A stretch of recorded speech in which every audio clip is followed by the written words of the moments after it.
চলে যাচ্ছি আমাদের আজকের প্রথম ঘটনায়। এই ঘটনাটি একটা ইমেইল এবং পাঠিয়েছেন আপনাদের কেউ। আমি পড়ছি।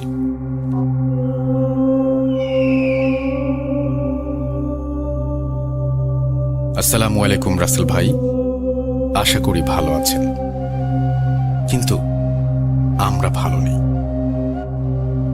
অনেক দিন ধরে বলবো বলবো করে কোনো একটা ভয়ে বলা হয়নি। আপনার ফিরে আসার সুযোগটি মিস করতে চাই না, তাই আজ বলতে চাই। আমি চাই আপনি আমার ঘটনাটি পড়ে শোনান। আমি অনেকদিন থেকে আমাকে শোনেন সেটা লিখেছেন, তারপরে লিখেছেন যে তার নাম এবং তার নাম হচ্ছে আপন। তারপর তিনি লিখছেন, আমি মাদারীপুর জেলার কোনো একটা গ্রাম থেকে আমার ঘটনা বলছি। ঘটনাটা আমার আম্মুর কাছে শোনা ও বর্তমানে আমাদের সাথে ঘটতে থাকা একটি সত্য ঘটনা। ঘটনাটি শুরু হয় 1990 সালের দিকে, যাকে জের ধরে আজও আমাদের সাথে কিছু না কিছু ঘটছে। ঘটনা শুরু হয়েছিল আমার নানা ও নানুর কাছ থেকে। ঘটনাটি বোঝার স্বার্থে আমি ঘটনার শুরু থেকে বলছি। আজ থেকে প্রায় 30 বছর আগে আমার নানা ছিল একজন নৌকার মাঝি। নানার বাড়ির পাশেই ছিল একটা নদী। সাধারণত ওই নদীতেই তিনি নৌকা চালাতেন এবং ওই নৌকার উপার্জিত টাকা দিয়েই তার ফ্যামিলি চলত। আমার নানার গ্রামের কয়েকটি গ্রাম পরে আমার নানুকে তিনি বিয়ে করেন। আমার নানার বাসা ছিল নদীর এপার এবং আমার নানুর বাসা ছিল নদীর ওই পার। মোট কথা তাদের দুজনের বাসা ছিল নদীর দুই পারে। বিয়ের অনেক দিন পর তাদের ঘরে একে একে 4টি সন্তান জন্ম নেয়, যার মধ্যে প্রথম দুজন ছিল ছেলে এবং পরের দুজন মেয়ে। এদের মধ্যে ছোটজন হচ্ছে আমার মা। তারা সবাই ছিলেন প্রাপ্তবয়স্ক। তখনও আমার আম্মুর বা কারো বিয়ে হয়নি। আমার নানা যে নৌকাটি চালাতেন, সাধারণত ওই নৌকাটা দুইজনে চালাতো, একজন রাতের বেলা আর একজন দিনের বেলা। যে রাতের বেলা নৌকা চালাতো তার নাম ছিল রহিম। নানা সাধারণত দিনের বেলা নৌকা চালাতো। আগে থেকে বলে রাখা ভালো যে তিনি ছিলেন মাছ ধরায় খুব পটু। রাতের সব সময় সে সম্পূর্ণ ফ্রি থাকাতে মাঝে মধ্যেই তার ছোট্ট একটি নৌকা ও জাল নিয়ে সেই নদীতে মাছ ধরতে যেতেন। একদিন দুপুরবেলা আমার নানুর কাছে খবর এলো তার ভাই নাকি অসুস্থ। তৎক্ষণাৎ তার ভাইকে দেখতে নানু তার বাপের বাড়ি চলে যায়। নানুর বাপের বাড়ি খুব কাছে থাকাতে যাওয়ার সময় নানাকে বলে যায় সে যেন তাকে সন্ধ্যার সময় নিয়ে আসে। তারপরও নানু তার বাপের বাড়ি চলে যায়। এদিকে সন্ধ্যা হতে থাকে আর নানা ভাবতে লাগলেন নদী দিয়ে তো যেতেই হবে, তাহলে জালটা নিয়ে যাই, যদি কিছু মাছ পাই। যেই ভাবা সেই কাজ। তিনি তার ছোট্ট নৌকা, জাল ও হ্যারিকেনটা নিয়ে নদীতে চলে যান। কিন্তু অনেকক্ষণ হয়ে যাওয়ার পরেও তার জালে কোনো মাছ ধরা দেয় না। হঠাৎ করে তার জালে বড় বড় মাছ উঠতে শুরু করে। এর মধ্যে তিনি বুঝতে পারলেন সন্ধ্যা পেরিয়ে অনেক রাত হয়ে গেছে। তিনি ভাবলেন এবার মাছ ধরা থাক, অনেক মাছ পেয়েছি। তাই তিনি সেই মাছের ব্যাগটা নৌকায় রেখে নৌকাটাকে পাড়ে ভিড়িয়ে একটা গাছের সাথে বেঁধে হ্যারিকেনটা নিয়ে নানুদের বাসার দিকে রওনা হলেন। নানুদের বাসা থেকে নানুকে নিয়ে আসতে আসতে প্রায় রাত 11টা বেজে গেল। তখন গ্রামে 11টা মানে গভীর রাত। নানা ও নানি নদীর পাড়ে পথ দিয়ে হাঁটতে হাঁটতে সেই নৌকার কাছে আসতে লাগলেন। আর এরই মধ্যে তপ করে হারিকেনটা নিভে গেল। নানা লক্ষ্য করলেন অদৃশ্য একটা শক্তি তাদেরকে যেন সেই নৌকার কাছে বেঁধে নিয়ে যাচ্ছে। নানা শুনতে পেলেন পেছন থেকে চিকন গলায় কেউ বলে উঠল, এদিকে যাস না, খুব খারাপ। নানা পেছনে ফিরে দেখল পেছনে কেউ নেই। তিনি খুব ভয়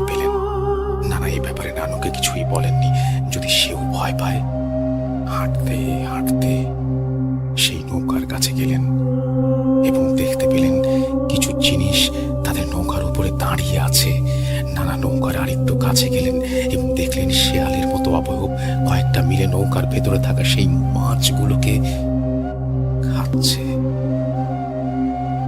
তারা দেখতে ছিল সম্পূর্ণ কালো, তাদের চোখগুলো ছিল জলজলে, যার মধ্যে ছিল একটি বাচ্চা প্রকৃতির। নানা ভাবলেন হয়তো এরা শেয়াল মাছের গন্ধ পেয়ে নৌকার কাছে এসেছে আর রাত বলে তাই কালো দেখাচ্ছে। তিনি নৌকার বৈঠা নিলেন এবং বৈঠা দিয়ে ভয় দেখিয়ে তাদের তাড়ানোর চেষ্টা করলেন।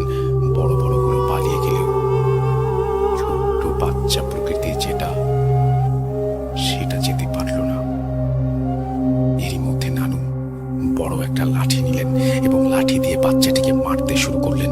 মারতে মারতে এক পর্যায়ে সে বাচ্চাটি সেখানেই মারা গেল।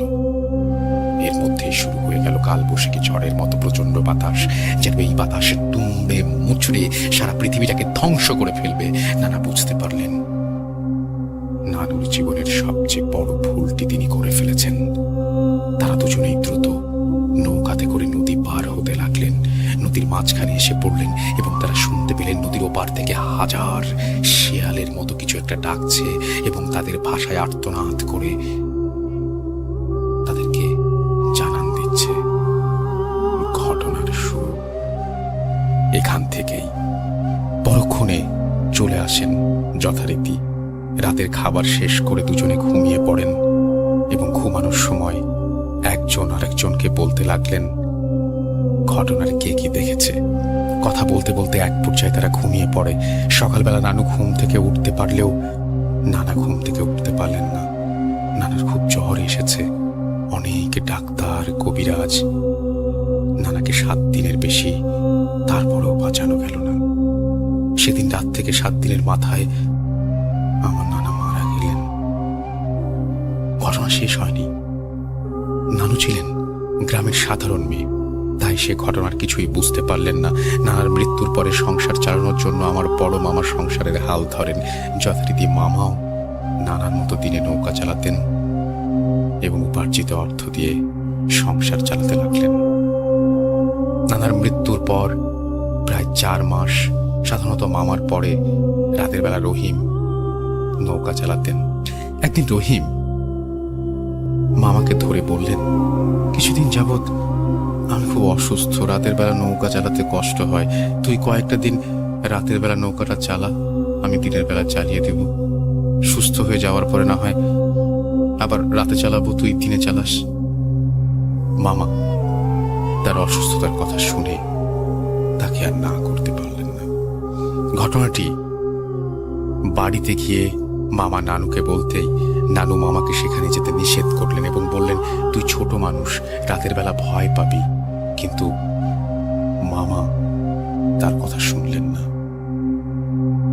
সে রাতের বেলা নৌকা চালাতে গেলেন এবং তার পরের দিন মামার লাশটা নদীর পাড়ে পাওয়া যায়। তার সাথে কি ঘটেছে কেউ বলতে পারে না। তার সাথে থাকা নৌকাটি কে যেন নদীর পাড়ে অর্ধেকটা ভেঙে রেখেছে এবং বাকি অর্ধেকটা পানির উপরে ভাসছে। মামার সারা দেহটা রক্তে রক্তাক্ত, ঘাড় ভেঙে একপাশে ঝুলে আছে। কারা যেন তাদের শরীরের সকল রাগ মামার উপরে চালিয়েছে। মামার নিথর দেহটা পড়ে আছে। নানু কাঁদতে লাগলেন। এর মধ্যে রহিম নানা চলে আসেন এবং নানুর পায়ে ধরে কাঁদতে থাকেন আর বলেন, আমাকে তুমি মাফ করে দাও, আমি বুঝতে পারিনি ওরা ওকে এত নির্মম ভাবে মেরে ফেলবে। সবাই অবাক দৃষ্টিতে রহিম নানার দিকে তাকিয়ে রইলেন এবং একজন বলল, আপনি কি জানেন ওকে কে মেরেছে? রহিম নানা বলতে শুরু করলেন। তিনি বললেন, ওর বাবার মৃত্যুর পর 1 মাস একদিন রাতের বেলা ঘুমের ঘোরে স্বপ্নে সে কিছু প্রাণী দেখেন এবং সেই প্রাণীগুলো তাকে বলেন, তুই আর কোনোদিন নদীর ঘাটে রাতের বেলা নৌকা চালাতে আসবি না। তারপরে সে যখন রাতের বেলা ওই নদীতে নৌকা চালাতে লাগলেন, নৌকা চালানোর সময় যখন সে একা থাকে, কারা যেন তার সাথে নদীর ঘাটে রোজ দেখা করে এবং নানাভাবে ভয় দেখানোর চেষ্টা করে, শেয়াল রূপে, কখনো গরু ছাগল, নানা হিংস্র প্রাণী রূপে। তারপরেও সে সে যখন সেই স্বপ্নের পরোয়া করে না রাতের বেলা নৌকা চালাতে লাগলেন, তখন থেকেই তার সংসারে নানাবিধ সমস্যা শুরু হলো। এবং শেষ দুদিন আগে ওই দুই প্রাণীগুলো তার স্বপ্নে আবার আসলো এবং তাকে বলল, তোকে না নিষেধ করেছি ওই নদীতে আর কোনোদিন নৌকা চালাবি না। তুই যদি আর কোনোদিন ওই নদীতে নৌকা চালাস তাহলে তোর সাথে তোর বংশের অনেক বড় ক্ষতি হয়ে যাবে। তাই সে অসুস্থতার অজুহাতে মামাকে রাতের বেলা নৌকা চালাতে বলেন। তার অসুস্থতার কথা শুনে মামা রাতের বেলা নৌকা চালাতে যায়, আর তারপরেই তার এই অবস্থা। ঘটনা শুনে সবাই অবাক হলেন, কিন্তু এতক্ষণে নানুর কাছে সব স্পষ্ট হয়ে গেল। তিনি বুঝতে পারলেন সেদিনের সেই প্রাণীগুলো মামার এই অবস্থা করেছে। তারপর থেকেই নানু কেমন যেন হয়ে গেলেন। তার 3 সন্তানকে নিয়ে নানা ধরনের কবিরাজ, ফকির ও হুজুরদের দেখাতে শুরু করলেন, কিন্তু কেউ এর সমাধান দিতে পারল না। যার কাছে যান সেই বলেন সে এই কাজ করতে পারবেন না। তারপর একদিন এক ব্যক্তির কাছ থেকে হুজুরের সন্ধান নিয়ে নানু তার কাছে যান এবং তাকে বিস্তারিত খুলে বলেন। হুজুর বললেন, এটা খুব কঠিন কাজ, আমি এই কাজ করতে পারবো না। কিন্তু নানুর আকুতি মিনতি শুনে সে আর তাকে ফিরিয়ে দিতে পারল না। তিনি বললেন, আচ্ছা ঠিক আছে, আপনি সামনের শুক্রবারে জুম্মার নামাজের কিছুক্ষণ আগে আমার কাছে আসবেন। নানু তার কথা মতো শুক্রবার তার 3 সন্তানকে নিয়ে হুজুরের কাছে গেলেন এবং হুজুর তাদেরকে সেই নদীর পাড়ে নিয়ে গেলেন এবং সেই নদী থেকে গোসল করে কোরআনের কিছু আয়াত পড়ে তাদেরকে ঝাড়ফুঁক করে দিলেন এবং নানুর হাতে একটা তাবিজ দিলেন আর বললেন, এটা আপনার ঘরে কোনো একটা মাটির নিচে পুঁতে দেবেন। আর বলেন, আমি জানি না এই তাবিজের শক্তি কতদিন ওদেরকে টিকিয়ে রাখবে। নানু তার কথা মতো তাবিজ টেনে মাটিতে পুঁতে দেয় এবং তারপর থেকে তাদের সাথে কোনো রকম সমস্যা হয়নি। তারপর নানু তার 3 সন্তানকে কখনো রাতের বেলা বাইরে যেতে দিতেন না। তারপর 1 বছর, 2 বছর, 3 বছর পেরিয়ে যায়। এর মধ্যে আমার খালারও বিয়ে হয়ে যায়। গ্রামের সবাই ঘটনা বলতে শুরু করে, শুধু নানু ছাড়া। হঠাৎ একদিন ছোট মামা বাজারে যাওয়ার উদ্দেশ্যে রাতের বেলা বাড়ি থেকে বের হয়ে যায়। বাজারে যাওয়ার সময় ছোট্ট একটা সাঁকো পার হয়ে বাজারে যেতে হয়। তিনি সেই সাঁকোর উপরে উঠলেন। সাঁকোর মাঝ পর্যায়ে থাকা অবস্থায় তিনি দেখলেন সাঁকোর ওপারে হাজারো হিংস্র প্রাণী দাঁড়িয়ে আছে। তিনি অনেক ভয় পেলেন এবং বাড়ি ফিরে যাওয়ার উদ্দেশ্যে পেছনের দিকে তাকিয়ে দেখলেন পেছনেও হাজার প্রাণী তাকে ধরার উদ্দেশ্যে দাঁড়িয়ে আছে। তাকে ধরতে পারলে তারা ছিঁড়ে ফেলবে, তার কলিজা বের করে খাবে। এর মধ্যে সাঁকোর ওপার থেকে কিছু মানুষ আসলে এবং তাদের শব্দ শুনে সবাই সবকিছু হাওয়ায় মিলিয়ে গেল। মামা বাজারে না গিয়ে দ্রুত বাড়ি ফিরে এলেন এবং নানুর কাছে সব ঘটনা খুলে বললেন। নানু শুনে 9-6 মিলিয়ে দ্রুত মাটির নিচে থাকা তাবিজ খুঁজতে লাগলেন, কিন্তু সেখানে কোনো তাবিজ নেই। এক টুকরো কাগজ ছাড়া। নানু বুঝতে পারলেন এটা ওই প্রাণীদের কাজ। নানু সকালবেলা দ্রুত ওই হুজুরকে খুঁজতে গেলেন, কিন্তু তাকে পেলেন না। সে নাকি অন্যত্র চলে গেছে। নানু কি করবেন কিছুই বুঝতে পারছিলেন না। তাই তিনি মামাকে সবসময় কাছে কাছে রাখতেন। কিন্তু একটা মানুষকে কতক্ষণ কাছে রাখা যায়? কয়েকদিন পর রাতের বেলায় বাথরুমে যাবার উদ্দেশ্যে মামা নানুকে না বলেই ঘর থেকে বের হয়ে যায়, কিন্তু সে আর ঘরে ফিরে আসতে পারল না। অনেকক্ষণ যাবৎ ঘরে না থাকার কারণে নানু তাকে খুঁজতে থাকেন, কিন্তু তাকে কোথাও পাওয়া গেল না। পরের দিন সকালে এক ধান খেতে সারা শরীরে কাদা মাখা মৃত শরীর। তারপর থেকে আমার নানু পাগলের মতো হয়ে গেলেন। তার সামনে যেই আসে তাকেই তিনি উল্টো পাল্টা গালিগালাজ করেন। অন্যদিকে খালার বিয়ে হয়ে যাওয়ার পরে ঘরে কয়েকটি সন্তান জন্ম নেয়, কিন্তু সেই সন্তান 1 মাসের বেশি বাঁচে না। কয়েক বছর পর তার ঘরে একটি ছেলে সন্তান আসে এবং বেঁচেও থাকে, কিন্তু ছেলেটি জন্মগত পাগল হয়। তার বয়স এখন 25 বছর। 3 বেলা খাবার ছাড়া সে আর পৃথিবীতে কিছুই বোঝে না। আর খাবারের তালিকায় আছে শুধু মাছ আর ভাত। মাছ ছাড়া সে কোনোদিন খাবার খেতে চায় না। যত পচা মাছই হোক, রান্না করে দেয়া হোক, মুহূর্তের মধ্যে সে সাবার করে ফেলে। আমরা জানি না সেদিনের দিনের সেই রাতে নানুর হত্যা করা ওই প্রাণীগুলো কি ছিল, যাকে হত্যা করার শাস্তি আমার নানা মামাদের জীবন দিয়ে দিতে হয়েছে, এবং যারা বেঁচে আছে তাদেরকেও নানা সমস্যার সম্মুখীন হতে হচ্ছে। ভূত.com-এর লিসেনারদের যারা আছে, কেউ যদি জানেন এই প্রাণীগুলো কি হতে পারে, দয়া করে বলবেন। এতক্ষণ তো বললাম আমার নানা, নানি, মামা ও খালার সাথে ঘটে যাওয়া ঘটনাগুলি, কিন্তু এখনো বাকি রয়ে গেছে আমার মা ও আমাদের ফ্যামিলির সাথে ঘটে যাওয়া ঘটনা। আরেকদিন সময় পেলে মা আর ফ্যামিলির সাথে ঘটে যাওয়া ঘটনাগুলো বলবো। আজ এ পর্যন্তই। আমাদের জন্য দোয়া করবেন। এটি আমার নানি, মামা ও খালাদের সাথে ঘটে যাওয়া একটি সত্য ঘটনা। অবিশ্বাস যদি হয় তাহলে আমার খালার ছেলে, আমার নানু এখনো জীবিত আছে। আপনারা এসে দেখে যেতে পারেন। অপ্রকাশযোগ্য শুধুমাত্র যারা সরেজমিন প্রমাণ চান তাদের ঠিকানা দেবেন, এই বলে তিনি ঠিকানা দিয়েছেন। আমার মনে হয় চমৎকার একটি ঘটনা, এবং এই ঘটনার সবচাইতে বড় যে ব্যাপারটা সেটা হচ্ছে এই প্রাণীটার যদি কেউ সন্ধান জানেন তাহলে তিনি সেটা জানাতে বলেছেন। আমাদের নিচে যে কমেন্ট সেকশন আছে সেখানে আপনি অবশ্যই জানাতে পারেন, অর্থাৎ আমাদের ফেসবুক পেজের যে কমেন্ট সেকশন সেখানে অবশ্যই আপনি জানাতে পারেন যদি কেউ জানেন যে এই প্রাণীগুলো আসলে কি। আর সেই সাথে আপনি আপনার পরিবারের বাকি সদস্যদের ঘটনাগুলো অবশ্যই আমাকে জানাবেন, এবং আশা করছি যে আপনি খুব দ্রুত জানাবেন। এবং কেউ যদি পার্সোনালি যোগাযোগ করতে চান তাহলে আমাকে ইমেল করবেন, এই ওনার আমি অ্যাড্রেসটা আপনাদেরকে তাহলে দিয়ে দিব। তো যাই হোক, এই ছিল আমাদের প্রথম ঘটনা। আশা করছি আপনাদের ভালো লেগেছে। চলে যাব আমাদের পরের ঘটনায়, সাথেই থাকুন। Bhoot.com. The fear returns with Russell.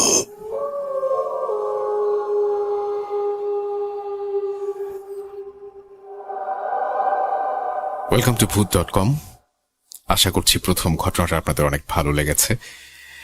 আমি যাই হোক, এখন যেটা করব সেটা হচ্ছে সরাসরি চলে যাব আরো একটি ঘটনায়, এবং এই মুহূর্তে আমার সঙ্গে আছেন আপনাদের অত্যন্ত পছন্দের একজন মানুষ, যিনি হচ্ছেন আফনান ভাই।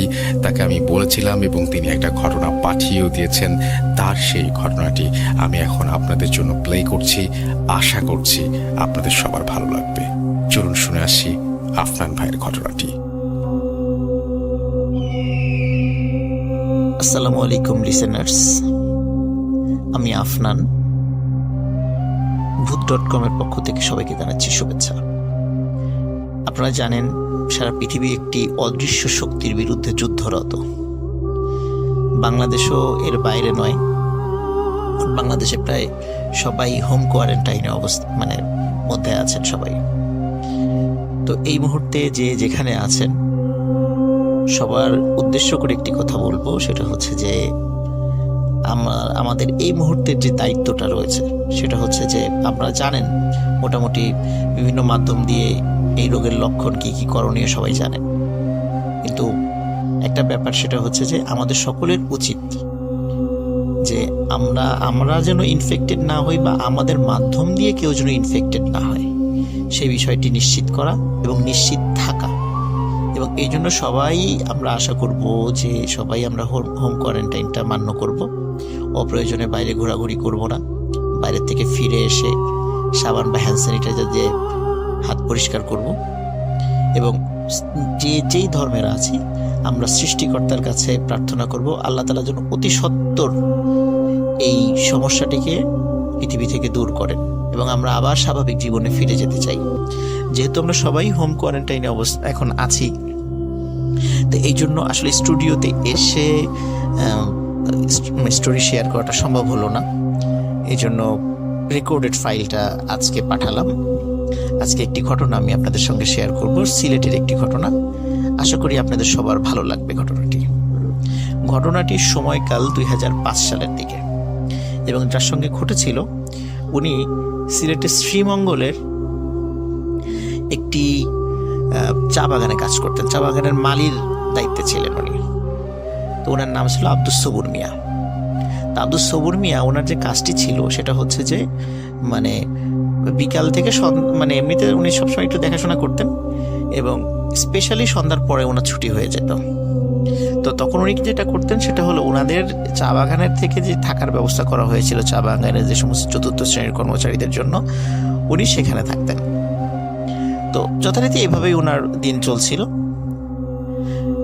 হঠাৎ একদিন, ওই সময়টা ছিল আবার শীতকাল, এবং ওনার ছুটির সময়টা ছিল বেসিক্যালি সন্ধ্যা 6টা থেকে।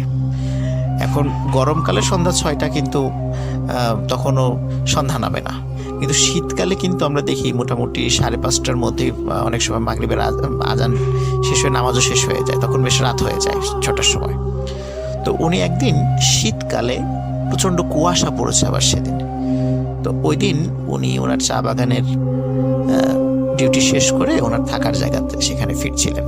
এখানে একটা কথা বলে রাখা ভালো, সেটা হচ্ছে যে আপনারা যারা সিলেট গিয়েছেন তারা খেয়াল করবেন যে সিলেট যাওয়ার সময় স্পেশালি শ্রীমঙ্গলের কাছাকাছি জায়গায় যেখানে অনেক চা বাগান দেখা যায়, আমরা দেখি যে রেল লাইনের দুধারে অনেক চা বাগান রয়েছে, এবং বাংলাদেশের খ্যাতনামা অনেক চা কোম্পানির চা বাগানগুলো সেখানে রয়েছে। তো উনি ওরকমই একটা খ্যাতনামা চা কোম্পানির চা বাগানে চাকরি করতেন। তো ওই সময়ে উনি একদিন ওনার ডিউটি শেষ করে ওনার থাকার জায়গাতে ফিরে আসছিলেন। তো থাকার জায়গাতে আসতে হলে ওনাকে রেল লাইনটা পার হয়ে আসতে হতো।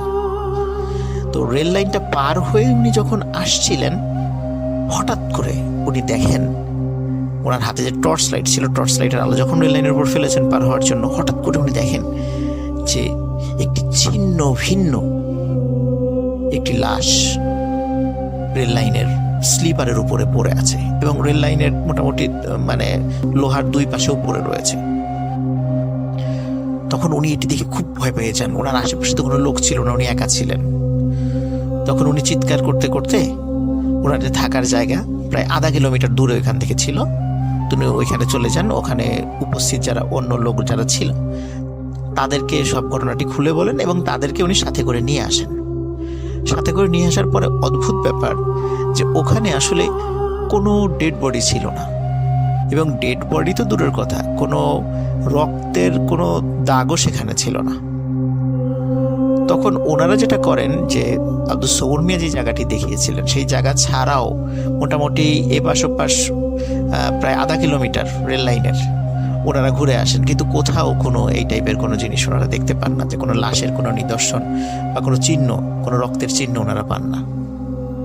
তখন সবাই সবুর মিয়াকে বলে যে এখান দিয়ে ট্রেন তো গিয়েছে সেই দুপুরের দিকে, যদি কেউ লোক মারা যেত তাহলে অন্য লোকের নজরে তো পড়তো, আর ঢাকা বা চিটাগাং থেকে বা অন্য জায়গা থেকে যে ট্রেনটি আসবে সেটি আসতেও অনেক দেরি আছে, সুতরাং এখানে কোনো মানুষ কাটা পড়েনি, তুমি যেটা দেখেছো সেটা ভুল দেখেছো।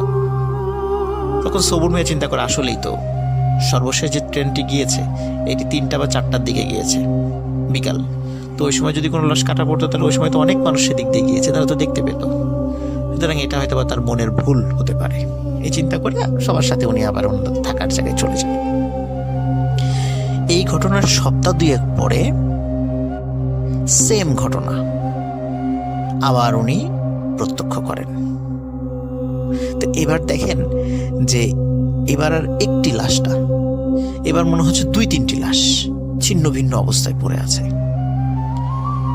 এটি দেখে উনি তখন নিশ্চিত হন আসলেই কি উনি ঠিক দেখছেন, এবং উনি টর্চ মেরে খুব ভালো করে দেখেন যে ওখানে একটা পুরুষের মাথা পড়ে আছে, একটা মহিলার মাথা পড়ে আছে, এবং একটি 15 থেকে 18 বছর বয়সী কোনো একটা বাচ্চা ছেলের মাথাও পড়ে আছে, এবং তাদের দেহের বিভিন্ন ছিন্ন ভিন্ন অংশ সেখানে পড়ে আছে।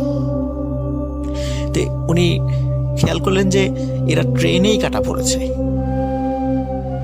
তখন উনি আবার চিৎকার করতে করতে চলে যান এবং ওনার যে থাকার জায়গা সেখান থেকে লোকজন নিয়ে আসেন, কিন্তু অদ্ভুত ব্যাপার, এবার এসে ওখানে কাউকে দেখা যায় না। তো এই বারবার যে উনি একটা ভুল জিনিস দেখছেন, এটা দেখার ফলে ওনার যারা কলিগ ছিলেন তারা ওনাকে খুব ভৎসনা করেন যে তুমি এরকম ভুল দেখছো, নিশ্চয়ই তোমার কোনো অসুখ হয়েছে বা তোমার কোনো সমস্যা হয়েছে যার কারণে তুমি এই জিনিসগুলো ভুল দেখছো। তো এরকম তো কেউ মারা যায় নাই, ট্রেনে যদি কাটা পড়তো তো ট্রেনের আসা যাওয়ার সময় তো একই রকম, 3টা-4টার দিকে ট্রেন চলে গেছে, যদি কেউ কাটা পড়তো তাহলে তো এটা নিয়ে অনেক হইচই পড়ে যেত। তো তো উনি চিন্তা করেন যে আসলেই তো তাই, কারণ আজকে এসেও কিছু পাওয়া গেল না, অথচ আমি কিছুক্ষণ আগেই দেখে গেলাম কি বিভৎস কিছু লাশ, কিন্তু আজকে এসেও কিছু পাওয়া গেল না। তখন উনি চিন্তা করেন আসলে ওনার কোনো সমস্যা হয়েছে, বা উনি খুব ভীত হন আর কি। এবং ভীত হয়ে উনি যেটা করেন সেটা হলো উনি পরের দিন চাকরিটা ছেড়ে দেন। উনি চাকরি ছেড়ে দিয়ে উনি সিলেটের আম্বরখানা নামক যে জায়গাটা আছে একদম সিলেট মেইন শহরে, এই আম্বরখানা থেকে একটু সাইডেই কিন্তু হযরত শাহজালাল রহমতুল্লাহ আলাইহির মাজার আছে, এবং ওই সংলগ্ন বিভিন্ন আবাসিক হোটেল এবং রেস্টুরেন্টগুলো আছে ওই মাজার সংলগ্ন। তো উনি ওই একটি রেস্টুরেন্টে উনি হোটেল বয় হিসাবে চাকরি নেন, এবং ওখানে বেশ উনি স্বাভাবিকভাবেই উনি ওনার মানে কাজ করছিলেন। তো ওখানে কাজ করার 2 থেকে 3 মাস পর হঠাৎ উনি একটি প্রবলেম ফেস করা শুরু করেন। সেটা হলো যে উনি যে জায়গাটা থাকতেন সেটা হলো সিলেটের টিলাগড় নামক একটি জায়গা রয়েছে। ওই টিলাগড়ের ওখানে উনি একটি টিন শেড বাসা, ছোট্ট একটি টিন শেড বাসা ভাড়া করে নিয়ে থাকতেন। উনি একা ছিলেন, উনি তখনও বিয়ে করেননি, তো উনি ওই বাসাতে থাকতেন। তো উনি রাতের বেলা একদিন ওয়াশরুমে যাওয়ার প্রয়োজন হয়। তো ওয়াশরুমে যখন উনি যান তখন ওয়াশরুমে গিয়ে উনি প্রচণ্ড জোরে চিৎকার দিয়ে পড়ে যান। এতে করে কি হয়, ওনার ওই বাসার আশেপাশে যে সমস্ত বাসা ছিল সেখানকার লোকজন ওনার এই প্রচণ্ড চিৎকারটা শুনতে পান, এবং তারা ওখানে চলে আসেন, দেখে যে উনি ওয়াশরুমের ওখানে সেন্সলেস হয়ে পড়ে আছেন। তখন তারা যখন তাকে জ্ঞান ফেরানোর চেষ্টা করে এবং উনি জ্ঞান ফেরার পরে যখন জিজ্ঞেস করে যে আসলে কি হয়েছিল, তখন উনি বলেন যে উনি যখন রাত্রেবেলা ওয়াশরুমের যেই দরজাটি যখনই খুলেছেন উনি দেখেন ওয়াশরুমের ভিতরে একটি মৃতদেহ পড়ে আছে এবং লাশটি সম্পূর্ণ ছিন্ন ভিন্ন অবস্থায়। এবং ছিন্ন ভিন্ন অবস্থায় যদি হতো সেটাও একটা ব্যাপার ছিল, কারণ উনি এর আগে ছিন্ন ভিন্ন লাশ দেখেছেন। কিন্তু অদ্ভুত ব্যাপার হলো সেই লাশের যে মাথাটি ছিল সেটি আব্দুস সবুর মিয়ার দিকে তাকিয়েছিল, এবং শুধু তাকিয়েছিল তা কিন্তু নয়, সে আমরা যেমন চোখের পলক ফেলি এরকম চোখের পলক ফেলছিল এবং তার দিকে তাকিয়েছিল। এই দৃশ্য দেখেই উনি বেসিক্যালি প্রচণ্ড ভয় পান এবং উনি সেন্সলেস হয়ে পড়ে যান। তখন সবাই তাকে মানে মোটামুটি যতটুকু সুস্থ করার দরকার ওই সময় তাকে সুস্থ করার চেষ্টা করেন, এবং এই ঘটনা সেম ঘটনা আরও কয়েকবার উনি ওই বাড়িতে ফেস করেন। তো এইভাবে চলতে থাকলে মানে উনি একরকমের উন্মাদের মতো হয়ে যান যে না, এভাবে চলতে পারে না, একই বিষয় আমি কেন বারবার দেখছি, এরকম ঘটনা কেন আমার সাথে ঘটছে। উনি এর কোনো সমাধান বা এর কোনো উত্তর খুঁজে পাচ্ছিলেন না। তখন উনি চিন্তা করেন যে না, আমি সব কাজ ছেড়ে দিয়ে আমি আমার বাড়িতে চলে যাব। ওনার বাড়ি ছিল আবার হবিগঞ্জে একটি গ্রামে ছিল। তো উনি হবিগঞ্জে ওনার বাড়িতে চলে যান। বাড়িতে চলে যাওয়ার পরে ওইখানে উনি কাজের সাথে লিপ্ত হন, এবং ওনারা আবার একান্নবর্তী পরিবার ছিলেন। অনেকগুলো দেখা যাচ্ছে যে শরিক, যারা যেটা বলে আর কি, শরিক ঘর পাশাপাশি ছিল এরকম আর কি। তো উনি একটি ঘরে থাকতেন আর কি। তো প্রথম দিকে মাসখানেক উনি বাসায় বেশ স্বাভাবিকভাবে জীবনযাপন করা শুরু করেন, এবং ওনার সাথে যে এই ধরনের ঘটনাগুলো ঘটেছিল ইতোপূর্বে, যে চা বাগানে বা পরবর্তীতে সিলেট শহরে আসার পরে, তো এই ধরনের বিষয়গুলো উনি পরিবারের কাউকে বলেননি। কিন্তু বাসায় যখন উনি ফিরে আসেন, ফিরে আসার মাসখানেক পর একটি নতুন সমস্যা উনি ফেস করতে থাকেন। সেটা হচ্ছে যে উনি রাতের বেলা একদিন উনি ফিল করছিলেন যে ওনার দরজার বাইরে কে বা কারা মানে হাঁটাহাঁটির শব্দ। উনি চিন্তা করেন যে হাঁটাহাঁটির শব্দ, এটা হয়তো বা কোনো লোক যাচ্ছে। তো প্রথম দিকে রাতের বিশেষ করে রাত 1টা বা 2টোর দিকে উনি হাঁটাহাঁটির শব্দ শুনতেন। তো এটি আসলে উনি অতটা গুরুত্ব দিতেন না। তো গুরুত্ব না দিয়ে উনি চিন্তা করতেন হয়তো বা লোকজন এমনি হেঁটে যাচ্ছে, উনি এতটুকুই শুধু চিন্তা করতেন। কিন্তু চিন্তা করলেন যে এত রাত্রে আসলে হেঁটে যায় কারা, আমি একটু দেখি। তো উনি ওই চিন্তা করে যখন লোকজনের হাঁটার শব্দ উনি পাচ্ছিলেন, তখন উনি হঠাৎ করে জানালা খোলেন। জানালা খুলে যে দৃশ্যটা উনি দেখতে পান, আসলে এটা মানে এটা আসলে সহ্য করাটা অনেক কঠিন একটা ব্যাপার ছিল। উনি দেখেন যে বেশ 4-5 জন লোক ওনার জানালার সামনে দিয়ে হেঁটে যাচ্ছে, এবং চাঁদের আলোতে যতটুকু দেখা যাচ্ছিল কারোরই মাথা ছিল না, যে মাথাবিহীন মানুষ, স্বাভাবিক মানুষ হেঁটে চলে যাচ্ছে। তখন জানালা যখন উনি খুলেছিলেন, তখন ওই দৃশ্য দেখার পরে হঠাৎ করে যেটা হলো, ওই মাথাবিহীন যে 3-4 জন মানুষের অবয়ব ছিল, তারা একটু তার দিকে ঘুরে দাঁড়ালো, এবং ঘুরে দাঁড়ানোর সাথে সাথে আব্দুল সবুর মিয়া উনি জানালা বন্ধ করে দেন এবং প্রচন্ড ভয় পান এবং চিৎকার করতে থাকেন। তো চিৎকার করলে পারে ওনার যেই অন্যান্য পাশে ওনার যে ঘরগুলো ছিল ওনার আত্মীয় স্বজনদের, তারা সেখান থেকে চলে আসেন, এসে জিজ্ঞেস করেন কি হয়েছে। তখন ওই সব ঘটনাটা খুলে বলেন। তখন বাড়ির সদস্যরা বলেন যে এটা তোমার মনের ভুল, আসলে এরকম কোনো ঘটনা তুমি দেখো না, এটা জাস্ট এমনি মনের ভুল। তখন ওই রাত্রে ওনার সঙ্গে আরেকজন লোক থাকেন ওনার ঘরেই, যাতে করে আবার ভয় না পান। তো এরপরে সপ্তাহখানেক আর কোনো সমস্যা নেই। এরপরে হঠাৎ করে একটা সমস্যার সৃষ্টি হয়, সেটা হচ্ছে যে ওনার ঘরের যে জানালাটা কাঠের জানালা। আমরা জানি যে গ্রামের বাসা বাড়ির যে জানালাগুলো ম্যাক্সিমাম সব কাঠের হয় আর কি, অধিকাংশ কাঠের হয়। তো রাতের বেলা ওনার জানালার উপরে আমরা যেমন যদি আমরা 5 আঙ্গুল দিয়ে যদি কোথাও আঘাত করি, মানে 5 আঙ্গুল মানে হাতের পাঞ্জা দিয়ে যদি কোথাও, অনেক সময় দরজার উপরে আমরা শব্দ করি, তো ওই রকম মনে হচ্ছিল জানালার উপরে, কাঠের জানালার উপরে এরকম ধপ ধপ করে শব্দ করছে, মানে জানালা খোলার জন্য বলছে। তখন উনি প্রথমে চিন্তা করেন হয়তো বা পরিচিত কেউ, উনি ভিতর থেকে বলেন যে কে, কিন্তু বাইরে থেকে কোনো উত্তর আসে না। যেহেতু উত্তর আসে না, উনি জানালা খোলেন না। তো এরকম প্রতিদিনই এই ধরনের ঘটনা ঘটছিল এবং উনি পরিবারের সঙ্গে শেয়ার করেন ঘটনাটা। তো অদ্ভুত ব্যাপার হলো, পরিবারের সদস্যরা কিন্তু এই টাইপের জানালার কোনো শব্দ ওনাদের কানে আসতো না, এবং না আসাটাই স্বাভাবিক, যেহেতু প্রত্যেকটা ঘর সামান্য একটু একটু দূরে অবস্থিত, হয়তো বা ছোট শব্দের আওয়াজটা অত জোরে না, যার কারণে তারাও শুনতেন না। তো প্রথম দিকে জানালাতে শব্দ হতো, এরপরে একদম ওনার ঘরের যেই দরজা, সদর দরজা, এই দরজায় এরকম শব্দ হতো যে দরজাটা খোলার জন্য, মানে শব্দ করছে বাইরে থেকে, যে ভিতর থেকে যেন দরজাটা খোলা হয়। তো উনি কিছুতেই খুলতেন না, এবং যখনই এরপরে যখন দরজায় শব্দ হওয়া শুরু হলো, প্রচণ্ড জন্য চিৎকার চেঁচামেচি করতেন। যখনই লোকজন চলে আসতো, বাইরে থেকে লোকজনের আওয়াজ শুনতো, তখনই দরজা খুলে দিতেন এবং বাইরে কোনো লোকজন দেখা যেত না। মানে দেখা যেত না বলতে যে যারা শব্দ করেছে একটু আগে বাইরে, বা কে বা কারা শব্দ করেছে, এরকম কাউকে কেউ দেখতেন না।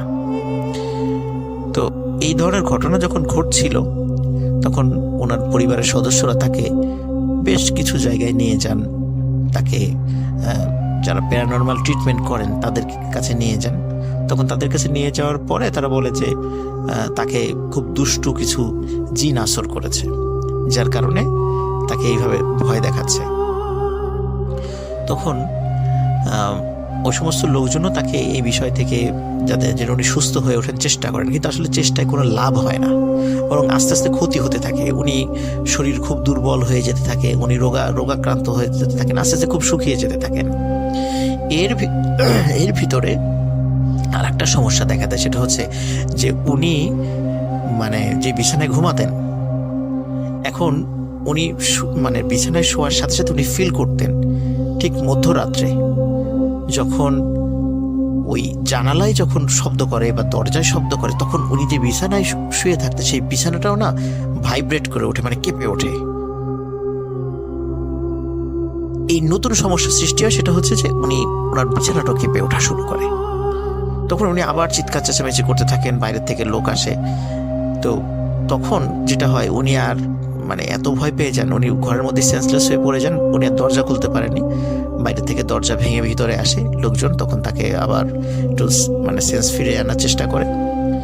এবং উনি তখন দেখলেন যে না, অনেক চেষ্টা করেও যখন উনি কোনো লাভ হচ্ছে না, সুস্থ হচ্ছেন না, তখন উনি চিন্তা করেন যে আমি কারো কাছে আর যাবো না, আমি নামাজ পড়ে আল্লাহ তাআলার দরবারে কান্নাকাটি করবো, আল্লাহর কাছে যাবো সুস্থ হওয়ার জন্য। এই জন্য উনি যেটা করতেন, 5 ওয়াক্ত নামাজ তো পড়তেনই, তাহাজ্জুদের নামাজও উনি রেগুলার পড়তেন।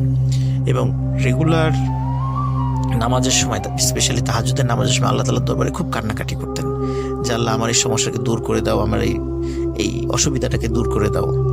তো এরকম মাসখানেক উনি যখন আল্লাহ তাআলার দরবারে করেন, এই মাসখানেকের মধ্যে কোনো ঘটনা ঘটেনি।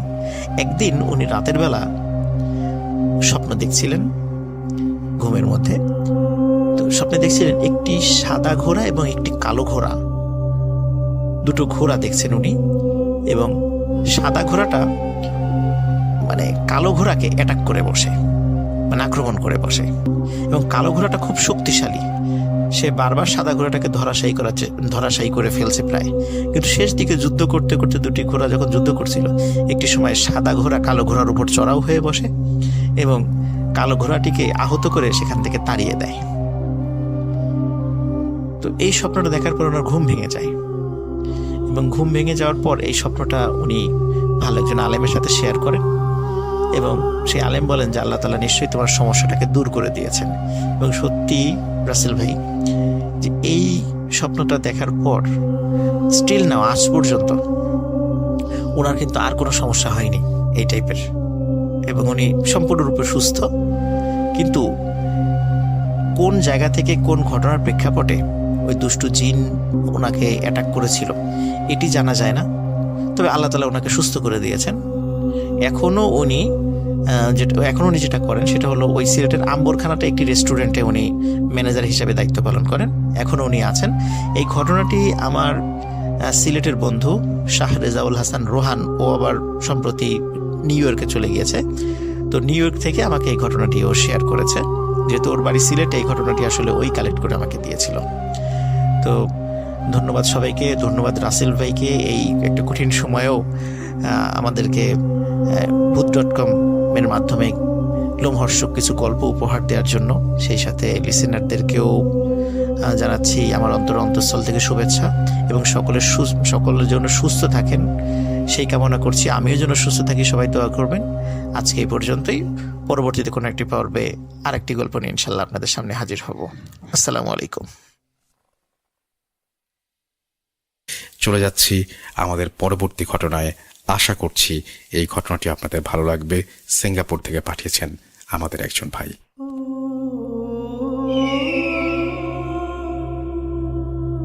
আসসালামু আলাইকুম রাসেল ভাই, আমি শেখ মোহাম্মদ রুবাইল হোসাইন, রাজবাড়ী জেলা, থানা রাজবাড়ী সদর, ইউনিয়ন খানখানাপুর, গ্রাম বালিয়াচর। তো আমি সিঙ্গাপুর থাকার কারণে আমার এই ঘটনাটি আমি স্টুডিওতে এসে শেয়ার করতে পারলাম না, তাই ভয়েস SMS করে পাঠিয়ে দিলাম। যদি আমার ঘটনাটি ভালো লাগে শেয়ার করবেন। আর এই ঘটনাটি একটি বাস্তব ঘটনা। আর আমি জিজ্ঞাসা করবো না আপনি কেমন আছেন, কারণ আমি জানি আপনি সবসময় ভালোর দলেই থাকেন। আর আমি 2010 সাল থেকে ভূত প্রেমের সাথে ছিলাম, আমি নিয়মিত শ্রোতা ছিলাম। তো যখন আপনি ভূত প্রেমটা বন্ধ করে দিলেন আমার খুব খারাপ লেগেছিল। তো যাই হোক, আল্লাহর অশেষ রহমতে আপনি আবার ভূত.com চালু করেছেন, আমরা খুব আনন্দিত। এভাবেই আমাদের জন্য ভূত.com চালিয়ে যাবেন এই দোয়া করি। আর দেরি না করে আমি আমার ঘটনায় চলে যাচ্ছি। তো ঘটনাটি ঘটে আমার মামার সাথে, আর ঘটনাটি শুনেছি আমার মায়ের কাছ থেকে, এবং ঘটনাটি আমি সত্যতা যাচাই করেছি আমার মামার কাছ থেকে। ঘটনাটি সত্য, এবং ঘটনাটি 1980-81 সালের দিকে। তো ঘটনাটি ঘটে আমার নানার বাড়িতেই। তো ঘটনাটি বলার আগেই আমি জায়গার বর্ণনাটা দিয়ে দিই। ঘটনাটি হচ্ছে আমার নানা বাড়ির সাথেই। আমার নানারা 5 ভাই ছিল, যার কারণে বিশাল বাড়ি ছিল। সেই বাড়ির সাথেই অর্থাৎ বাড়ির পূর্ব দিকেই ছিল বিশাল একটা দিঘি নানাদের, আর দিঘির পরেই ছিল বিল, এবং সেই পুকুরের দক্ষিণ পাশে ছিল বিশাল ফাঁকা মাঠ, আর পশ্চিম পাশে ছিল গ্রাম। তো যাই হোক, সেই ঘটনাটি সেই পুকুর পাড়েই, আর পুকুরের চারপাশে ছিল বিশাল বড় বড় গাছ ছিল, আর বাঁশের ঝোপ ছিল। তো আমি ঘটনায় চলে যাচ্ছি। তো আমার সেই মামার নাম ছিল রশিদ। সে রশিদ মামা তখন আর্মিতে চাকরি করত। তো মামা 2 মাসের ছুটিতে, গ্রীষ্মের ছুটিতে বাড়িতে আসে। তো বাড়িতে এসে উনি দেখে প্রচণ্ড গরম থাকার কারণে উনি রাত্রে ঘরের বাইরে চলে যায়। রাত তখন 12টা কি 12:30 হবে এরকম। তো পুকুর পাড়ে গিয়ে উনি পুকুরের পাশে বসে বাতাস খাচ্ছিল আর গুনগুন করে মনের আনন্দে গান গাচ্ছিল। তো এরকম কিছুক্ষণ পরে উনি পিছন থেকে ওনার চাচার কণ্ঠে কে যেন ডাকছে, যে মামার নাম ধরে, যে এ রশিদ নাকি, কি করে সেখানে? তো মামা তো শুনে বুঝতে পারছে যে আমার চাচার কণ্ঠ। বলছে হ্যাঁ চাচা আমি। তো বলতেছে যে কি করিস এখানে? সেই তো গরম পড়ছে তো এই জন্য এখানে বসে আছি। তো আমার নানা বলতেছে আমিও তো গরম পড়ার কারণে এই বাইরে আসলাম, তো চল দুজনে হেঁটে আসি। তো কোথায় যাবেন? তো বলতেছে যে সেই মাঠের মধ্যে দিয়ে চল হেঁটে আসি। ও আর বলতে ভুলে গেছিলাম যে ঘটনাটি হচ্ছে 1980 কি 81 সালের দিকে। তো আমাদের সেই দুজন সে কথা মতোই মামা আর নানা দুজন সেই মাঠের দিকে হাঁটতে শুরু করলো। তো বলে রাখি যে সেই মাঠকে কেন্দ্র করে অনেক ঘটনা ঘটছে। অনেকেই দেখছে যে মাথা ছাড়া কোনো প্রাণী ঘুরে বেড়াচ্ছে, অনেকে দেখছে কোনো প্রাণী দুটো চোখ বুকের উপরে ঘোরাফেরা করতেছে। তো অনেকেই ভয় পাইছে আর কি। তো মামা অনেক সাহসী ছিল, তো আর্মির চাকরি করতো, যার কারণে উনি ভয় পায় নাই। তো বলতেছে মনে করছে আমার চাচার সাথে যাই হাঁটতে হাঁটতে। তো দুজন হাঁটা শুরু করলো। একটা বিষয় লক্ষণীয়, মামা কিছুক্ষণ হাঁটার পরেই ওনার থেকে একটা দূরত্বে চলে গেল, এই 5-7 হাত দূরে চলে গেল। তো ওই একটা জিনিস মামা লক্ষ্য করলো যে তার চাচা তার সাথে কথা বলছে না। মামা যতই প্রশ্ন করে কোনো উত্তরই দেয় না। আর একটা জিনিস লক্ষ্য করলো, মামা তার চারপাশ দিয়ে অনেক কাঁচা মাছের গন্ধ পাচ্ছিল, মানে আমাদের গ্রামে ভাষায় যাকে বলে আষ্টা গন্ধ। উনি অনেক সেই আষ্টা গন্ধ পাচ্ছিল।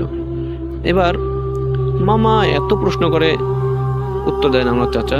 তো উনি সেই দূরত্বটা দূর করার জন্য উনি একটু দ্রুত হাঁটে, দেখা যায় দূরত্বটা কমে না, সেই একই রকম থাকে। তো এরকম প্রায় 10-12 মিনিট হাঁটার পরে ওই গ্রামের প্রায় শেষ প্রান্তে চলে গেছে। আকাশে হালকা হালকা মেঘ ছিল। তো কিছুক্ষণ পরে মেঘটা সরে চাঁদটা ওঠার পরে তো মামা হালকা হালকা চাঁদের আলোতে দেখে যে সেই জিনিসটা শূন্যের উপরে হাঁটতেছে। মামা তো এটা দেখে খুব ভয় পেয়েছে। মামা খুব সাহসী ছিল, যেহেতু আর্মি চাকরি করতো, তারপরে উনি ভয় পেয়েছে যে জিনিসটা তো আমার চাচা না, এটা তো অন্য খারাপ কোনো জিনিস, এটা তো আমার ক্ষতি করার জন্য এখানে নিয়ে আসছে।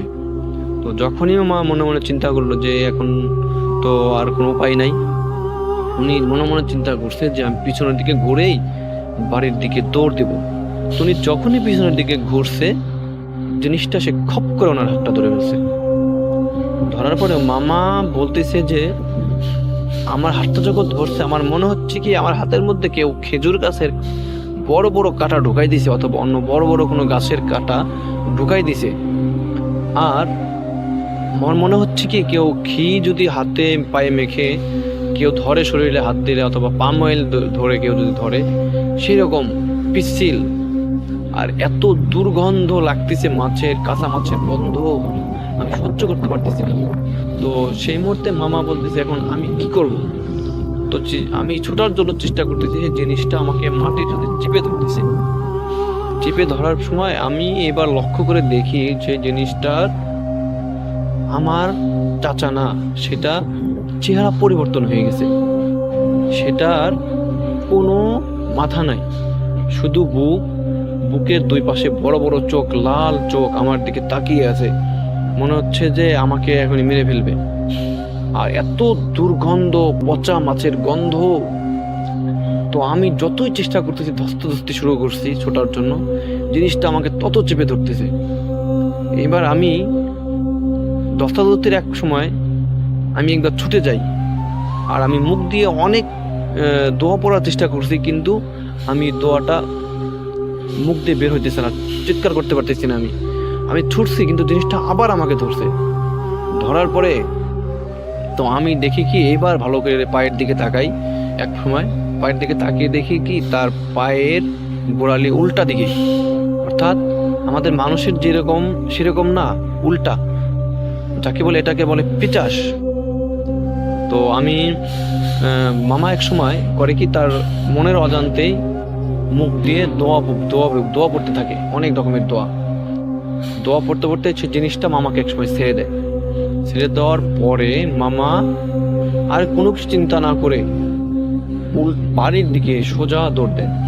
তো দৌড় দিতে দিতে মামা একটা জিনিস লক্ষ্য করে যে পিছন থেকে অনেক চিৎকার করতেছে, জোরে জোরে বিভৎস চিৎকার, অনেক মানে স্বাভাবিক চিৎকার না, মানুষের চিৎকার না, অনেক মানে নাকি কণ্ঠে চিৎকার করতেছে গর্জন। আর চারপাশ দিয়ে অনেক মাছের গন্ধ, পচা মাছের দুর্গন্ধ, কাঁচা মাছের দুর্গন্ধ মামার নাকে ভেসে আসছে। তো মামা এক সময় দৌড়াতে প্রায় 8-10 মিনিট দৌড়াতে তার বাড়ির কাছাকাছি এলাকায় ঢুকে গেছে। তো সেখানে থেকে আর মামা পিছনের দিকে তাকিয়ে দেখে কি সে জিনিস টান নাই, এবং দূরে থেকে মনে হচ্ছে একটা অববের মতো বলতেছে, চিৎকার করে বলতেছে, আজকে তুই বেঁচে গেলি, তুই তোর মায়ের বুকের দুধ খাইছিলি, সেই দুধটা অনেক শক্তিশালী ছিল, যার কারণে আজকে বেঁচে গেলি। এরপর যদি তোকে কোনোদিন ধরতে পারি, তোকে রাস্ত রাখবো না। তো এই কথা শুনে মামা তো প্রচন্ড ভয় পাইছে, যতই সাহসী হোক। উনি দৌড়ায় বাড়ির ভিতরে ঢুকে গেছে। ঢোকার পরে উনি দরজার সামনে গিয়ে জ্ঞান হারিয়ে ফেলছে। তো ওনার পড়ার শব্দে বাড়ির সবাই উঠে গেছে, ঘুম থেকে উঠে পরে দেখে যে আমার সেই রশিদ মামা। পরে সবাই ওনাকে ধরাধরি করে বাড়ির ভিতরে ঘরে নিয়ে যায়। ঘরে নিয়ে ওই রাত্রে ওনার আর জ্ঞান ফেরে না। তো পরের দিনে সকালে ওনার জ্ঞান ফেরার পরে ঘটনাটি সবার সাথে শেয়ার করে যে এরকম আমার চাচার চেহারা মতো একটা লোক আমাকে নিয়ে মাঠের মাঝখানে নিয়ে গেছে। তো এই ছিল ঘটনা। পরে এক হুজুরের কাছে মামাকে নিয়ে যাওয়া হয়। হুজুর বলে যে একটা পিচাস মামাকে আক্রমণ করছিল। তো সেই হুজুর মামাকে একটা তাবিজ দেয় এবং আরও পানি টানি খাইতে দেয় অনেক। তারপরে মামা সুস্থ হয়ে যায়। তো আমার মামা এখনো বেঁচে আছে। আমি ঘটনাটা মামার কাছ থেকে এবং যাচাই করার জন্য আরেকবার মামার মুখ থেকে শুনছি আমি, ওটা বাস্তব। আমার মামা এখনো সুস্থ আছে আল্লাহর রহমতে। তো এই ছিল ঘটনা। আমার ঘটনা যদি ভালো লাগে শেয়ার করবেন। আমার কাছে আরও ঘটনা আছে। তো সেই বিলকে কেন্দ্র করে আমি সময় পেলে আবারও আপনাকে ভয়েস মেইলে পাঠাবো। আর আমি সবার কাছে অনুরোধ করব যে আমাদের দেশের জন্য সবাই দোয়া করবেন, দেশের মানুষের জন্য সবাই দোয়া করবেন। আল্লাহ যেন আমাদেরকে এই করোনা ভাইরাস থেকে হেফাজত করে। আর সবাই বেশি বেশি তওবা করবেন। আর ভূত.com দীর্ঘজীবী হোক। ধন্যবাদ রাসেল ভাই। আসসালামু আলাইকুম।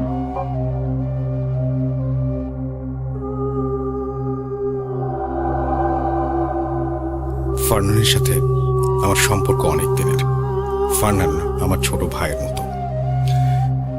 ভূত.com-এ আমি এখন ফারনানের একটি স্টোরি আপনাদেরকে শোনাতে চাই। ফারনানকে আপনারা হয়তো চেনেন সবাই, এবং ফারনান আমাকে ভূত.com-এ প্রথম ঘটনা পাঠালো, তাও এমন এক দুঃসময়, যে দুঃসময় আসলেই ভূত.com চালানোর জন্য আপনাদের কাছ থেকে ঘটনার সন্ধানে আমি নেমে পড়ি। এবং আপনারা অসংখ্য অডিও ক্লিপ পাঠিয়েছেন আমাকে। আশা করছি একটা একটা করে আপনাদের কাছে শোনাতে পারবো এবং প্লে করতে পারবো। এখন যে ঘটনাটি প্লে করব সেটি ফারনানের স্টোরি। এবং তার আগে আরও একবার মনে করে দিই, আমাদের ইমেল অ্যাড্রেস হচ্ছে russell.bhoot.com@gmail.com, which is russell.bhoot.com@gmail.com। আপনার নাম, ঠিকানা এবং ফোন নাম্বার সহ আপনার জীবনে ঘটে যাওয়া বা আপনার জানা সেরা ঘটনা লিখে পাঠিয়ে দিন আমাদের কাছে। ঘটনার শুরুতে অবশ্যই উল্লেখ করুন যে ঘটনাটি আপনি স্টুডিওতে এসে শেয়ার করতে চান, নাকি আপনি চান আপনার ঘটনা আমরা পড়ে শোনাই। যারা দেশের বাইরে রয়েছেন তারা সরাসরি অডিও ক্লিপ পাঠাতে পারেন বা লিখেও পাঠাতে পারেন ঘটনাটি। এটা কমপ্লিটলি আপনার ব্যাপার। আর আমাদের একটা ফেসবুক পেজ রয়েছে www.facebook.com/russell.স্বাধীন। এছাড়াও আমাদের আরও একটা গ্রুপ রয়েছে russellbooth.com, সেখানেও আপনি এসে আপনাদের কথা জানাতে পারেন। আমি চলে যাব এখন ফারনানের ঘটনায়। চলুন শুনে আসি। হ্যালো এভরিওয়ান, আমি ফারনান চৌধুরী পুরান ঢাকা থেকে বলছি। রাসেল ভাইকে অনেক থ্যাংক ইউ আমার কথা মনে করার জন্য। অনেক দিন পরে আপনাদের সাথে আজকে একটা ঘটনা শেয়ার করব, এবং ঘটনাটি এক্স্যাক্টলি আমাদের পুরনো ঢাকার। আর একটা কথা বলবো, আমি কিন্তু স্টুডিওতে আসতে পারিনি, আর স্টুডিওতে আসবো না, কারণ হচ্ছে ঘরে বসেই আপনাদের জন্য একটি ঘটনা রেকর্ড করে পাঠাচ্ছি। আমিও ঘরে আছি এবং আমি আশা করবো আপনারা সবাই বাসার থেকে কোথাও বের হবেন না। আমরা যেহেতু বাসায় থাকলে এই করোনা ভাইরাসটাকে প্রতিরোধ করতে পারবো, সেই জন্য আমাদের সবারই উচিত বাসায় থাকা এবং বাসায় থেকে আপনি আপনার যে কাজগুলো আপনি করতে পারেন না, যখন বিজি থাকেন সেই কাজগুলো আপনি করতে পারেন। তো যাই হোক, আজকে আপনাদের সাথে যে ঘটনাটা শেয়ার করব সেটি আমাদের মূলত পুরনো ঢাকার একটা ঘটনা। গতকাল রাত্রে যেটা হয় যে আমি আমার মার জন্য একটা মেডিসিন কেনার জন্য আমার বাসার খুব কাছেই একটা স্টোরে যাই এবং তখন ছিল রাত 8টা থেকে 8:30 এবং ওই সময় আমাদের পুরনো ঢাকার যে অবস্থাটা দেখলাম সেটা দেখে আমি যখন আমার বাবা মা অথবা যারা আরো বয়স্ক যারা ছিলেন, যেমন আমার নানু ছিলেন, ওনাদের কাছে যখন আগের সেই ঢাকার কথা শুনি জনমানব শূন্য, তো সেই তখনকার কথাগুলো মনে পড়ে গেল। এরকম একটা ঘটনা আমি এর আগেও ভূতে ফেমে শেয়ার করেছি, আমাদের পুরনো ঢাকার অনেক আগের। বাট এই ঘটনাটা মোটামুটি 1-2 মাস পুরনো হবে।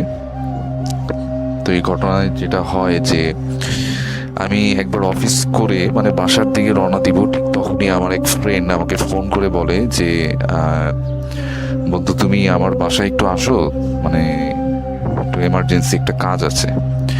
তো আমি যেটা করি যে একদম ডাইরেক্ট ওখান থেকে অফিস থেকে ডাইরেক্ট আমার বন্ধুর যে বাসা সেটা হচ্ছে ওর নারিন্দাতে ওর বাসা, ওখানে চলে যায় এবং ওর বাসারটা হচ্ছে এক্স্যাক্টলি নারিন্দাতে যে একটা খ্রিশ্চান কবরস্থান আছে, অনেক বড় একটা কবরস্থান, ঠিক ওটার পিছনে কয়েকটা গলি পিছনে ওর বাসা এবং ওর বাসার ঠিক পাশেই আরেকটা ছোট খ্রিশ্চান গ্রেভিয়ার্ড, যেটা আমি অনেক আগের থেকেই ছোটবেলা থেকেই দেখে আসতেছি, কিন্তু এক্স্যাক্টলি কখনো এটার ভিতরে ঢোকার সুযোগ পাইনি। এবং যেটা শুনেছি যে এখানে অনেক পুরনো যারা ব্রিটিশ আমলে, যারা ব্রিটিশরা যখন এখানে থাকতো, পর্তুগিজরা যখন এখানে থাকতো, তখন এই ওয়ারি নারিন্দা এখানে যখন তারা থাকতো, তখন তারা যখন মারা যেত তাদেরকে এই গ্রেভিয়ার্ডগুলোতে কবর দেওয়া হতো।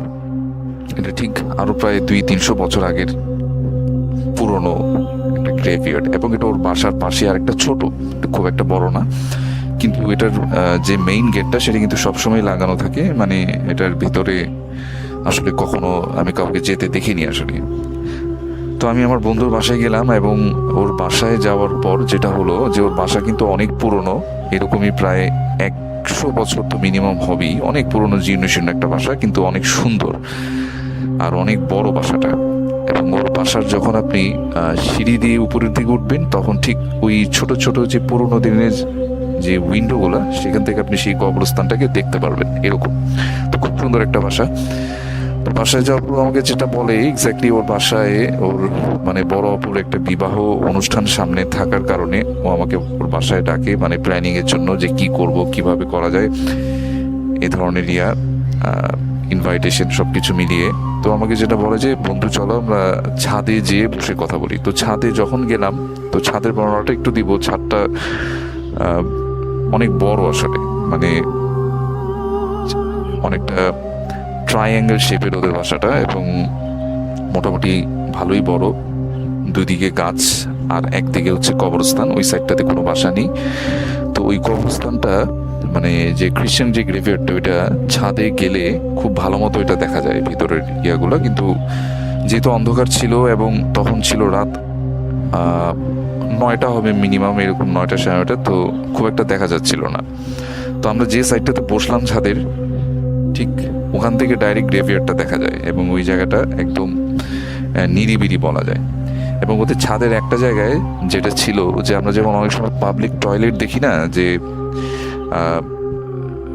ছোটখাটো পাবলিক টয়লেটের মতো, মানে অনেক সময় মানুষ যেটা রাস্তায় আমরা দেখি, তো ওদের ছাদের একটা সাইডে এরকম 2টা মানে টয়লেট করার মতো মানে একটা জায়গা ছিল, যেটা আর কি অনেক পুরনো, অনেক আগের বানানো, মানে ওখানে এখন কোনো কিছু নেই, মানে জায়গাটা জাস্ট অ্যাবান্ডেন্টের মতো পড়া, অনেক গাছ টাছ হয়ে গেছে, একদম পুরনো একদম একটা জায়গা। অথবা আগে কোনো বাথরুম ছিল যেটার আর কি আপনার ছাদটা ভেঙে গেছে, এখন জাস্ট এটা খোলা একটা পড়ে আছে এরকম দুইটা এরকম।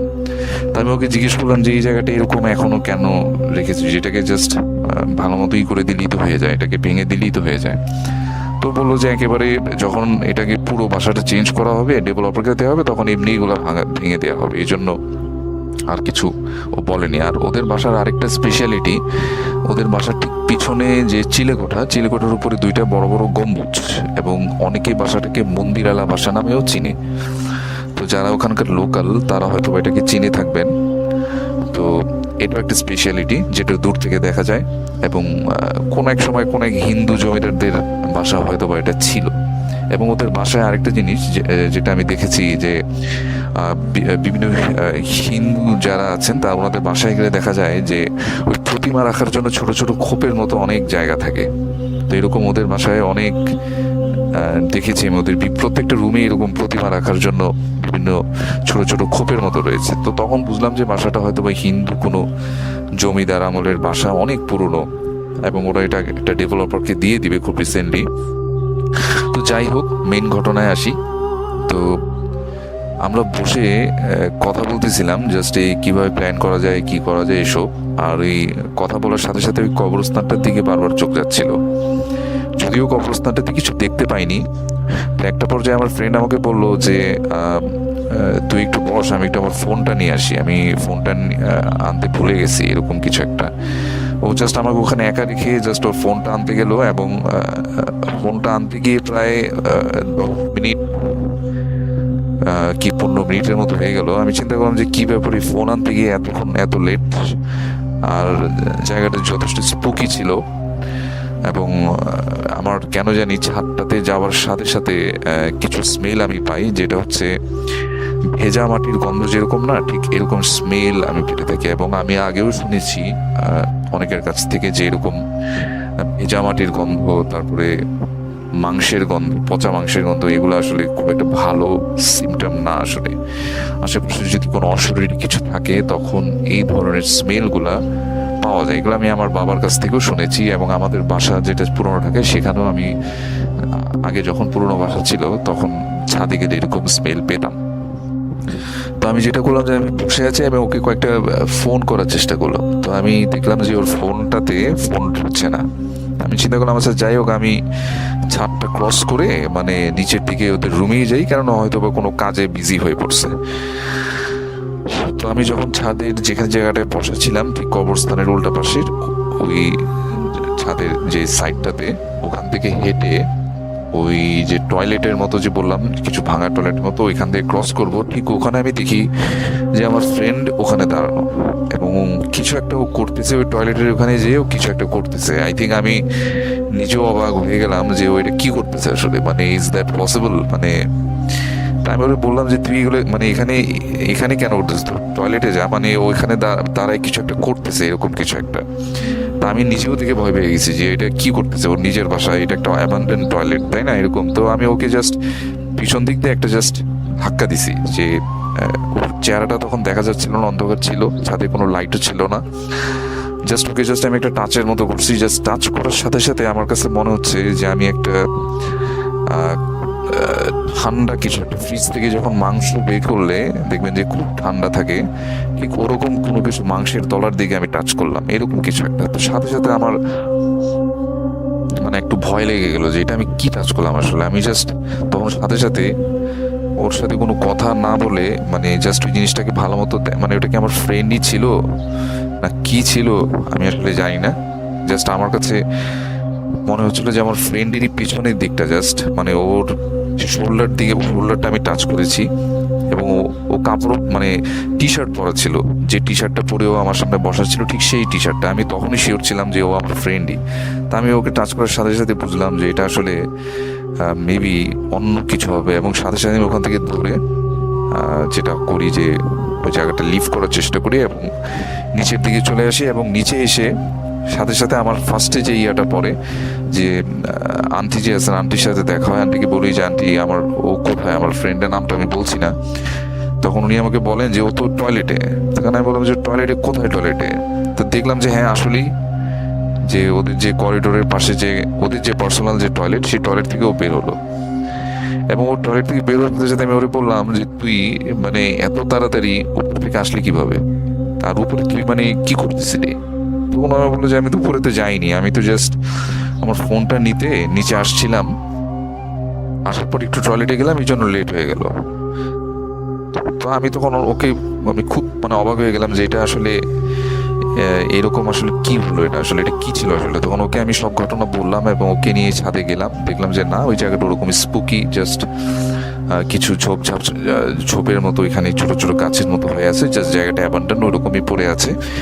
এবং ও আমাকে বললো যে আসলে কি দেখলি এরকম, আমি আসলে বলতে পারবো না কি, তবে আমার মা আন্টি যেটা বললেন যে অনেক পুরনো বাসা তো এই সাইড, মানে এইখানে যেটা হয় যে এশার পর আসলে এশার নামাজের এশার আজান হয়ে যাওয়ার পর তারা ছাদে খুব একটা উঠে না, কারণ তারা আগে থেকেই জানতো, তারা যখন ছোট ছিল এই বাসাতেই তারা ছোট থেকে বড় হয়েছে, তারা তাদের যে পূর্বপুরুষ যারা ছিলেন তারা বলতেন যে এশার নামাজের পরে কখনো ছাদে উঠবা না, জিনিসটা ভালো না। তবে এখনকার আমরা মডার্ন যুগে এই জিনিসগুলো বিশ্বাস করি না, তারপরেও আন্টি আমাকে বললেন যে হয়তোবা তুমি কিছু একটা দেখেছো, আর এখানে যে পাশে যে অ্যাবান্ডন যে কবরস্থান এটাও খুব ভালো না, এখানে অনেক ব্রিটিশদের কবর, অনেক যারা ব্রিটিশ ছিলেন, পর্তুগিজ ছিলেন, অনেকে 200 বছর আগে 150 বছর আগে মারা গিয়েছেন, ওদের কবর আছে। তো জায়গাটা স্পুকি, জায়গাটা ভালো না আসলে, মানে আমরা নিজেরাও বিল্ডিংটাকে ভেঙে নতুন একটা বিল্ডিং করবো ডেভেলপারকে দিয়ে, তো জিনিসটা আসলে স্পুকি ছিল। এবং আমার লাইফে যে ভৌতিক এক্সপিরিয়েন্সগুলো হয়েছে এর মধ্যে this is one of the new and one of the best, এবং এটা আমি সব থেকে কাছ থেকে দেখেছি। আর আমার বাসায় যেটা আমার সাথে হয়েছিল সেটা জাস্ট আমি ফিল করেছিলাম এবং সাউন্ড শুনেছিলাম, কিন্তু এরকম একেবারে টাচ করার মতো কোনো সিচুয়েশন কখনো আসেনি। বাট ভাইয়া আমি এখনও যেটা বলবো যে আমি এখনও জাস্ট ওই যে ফ্রিজ থেকে মাংস বের করলে যেরকম একটা টাচ পাওয়া যায় ঠান্ডা, সেই টাচটা এখনও আমি আমার হাতে অনুভব করতে পারি যখন আমি টাচ করেছিলাম। ইটস আসলে রিয়েলি স্ক্যারি ছিল আমার জন্য, এবং এটা একটা নতুন ঘটনা আমার লাইফের। জানি না আমি এই ঘটনাগুলো কেন মাঝে মাঝে আমি ফিল করতে পারি। অনেকে বলে যে অনেকে তাদের লাইফে ভূত টুত এগুলো কিছুই দেখেনি, বাট হু নোজ কখন কে দেখে ফেলে বলা যায় না। তো এই ছিল আমার ঘটনা ভাইয়া, ভালো থাকবেন, সুস্থ থাকবেন, আর সবাইকে বলি আপনারা বাসায় থাকবেন এবং বাসায় থেকে আপনাদের কাজগুলো করার চেষ্টা করুন, বাইরে বের হবেন না। আমিও বাসায় আছি, আল্লাহ সবার ভালো করুক, ভালো থাকবেন, আল্লাহ হাফেজ, থ্যাংক ইউ।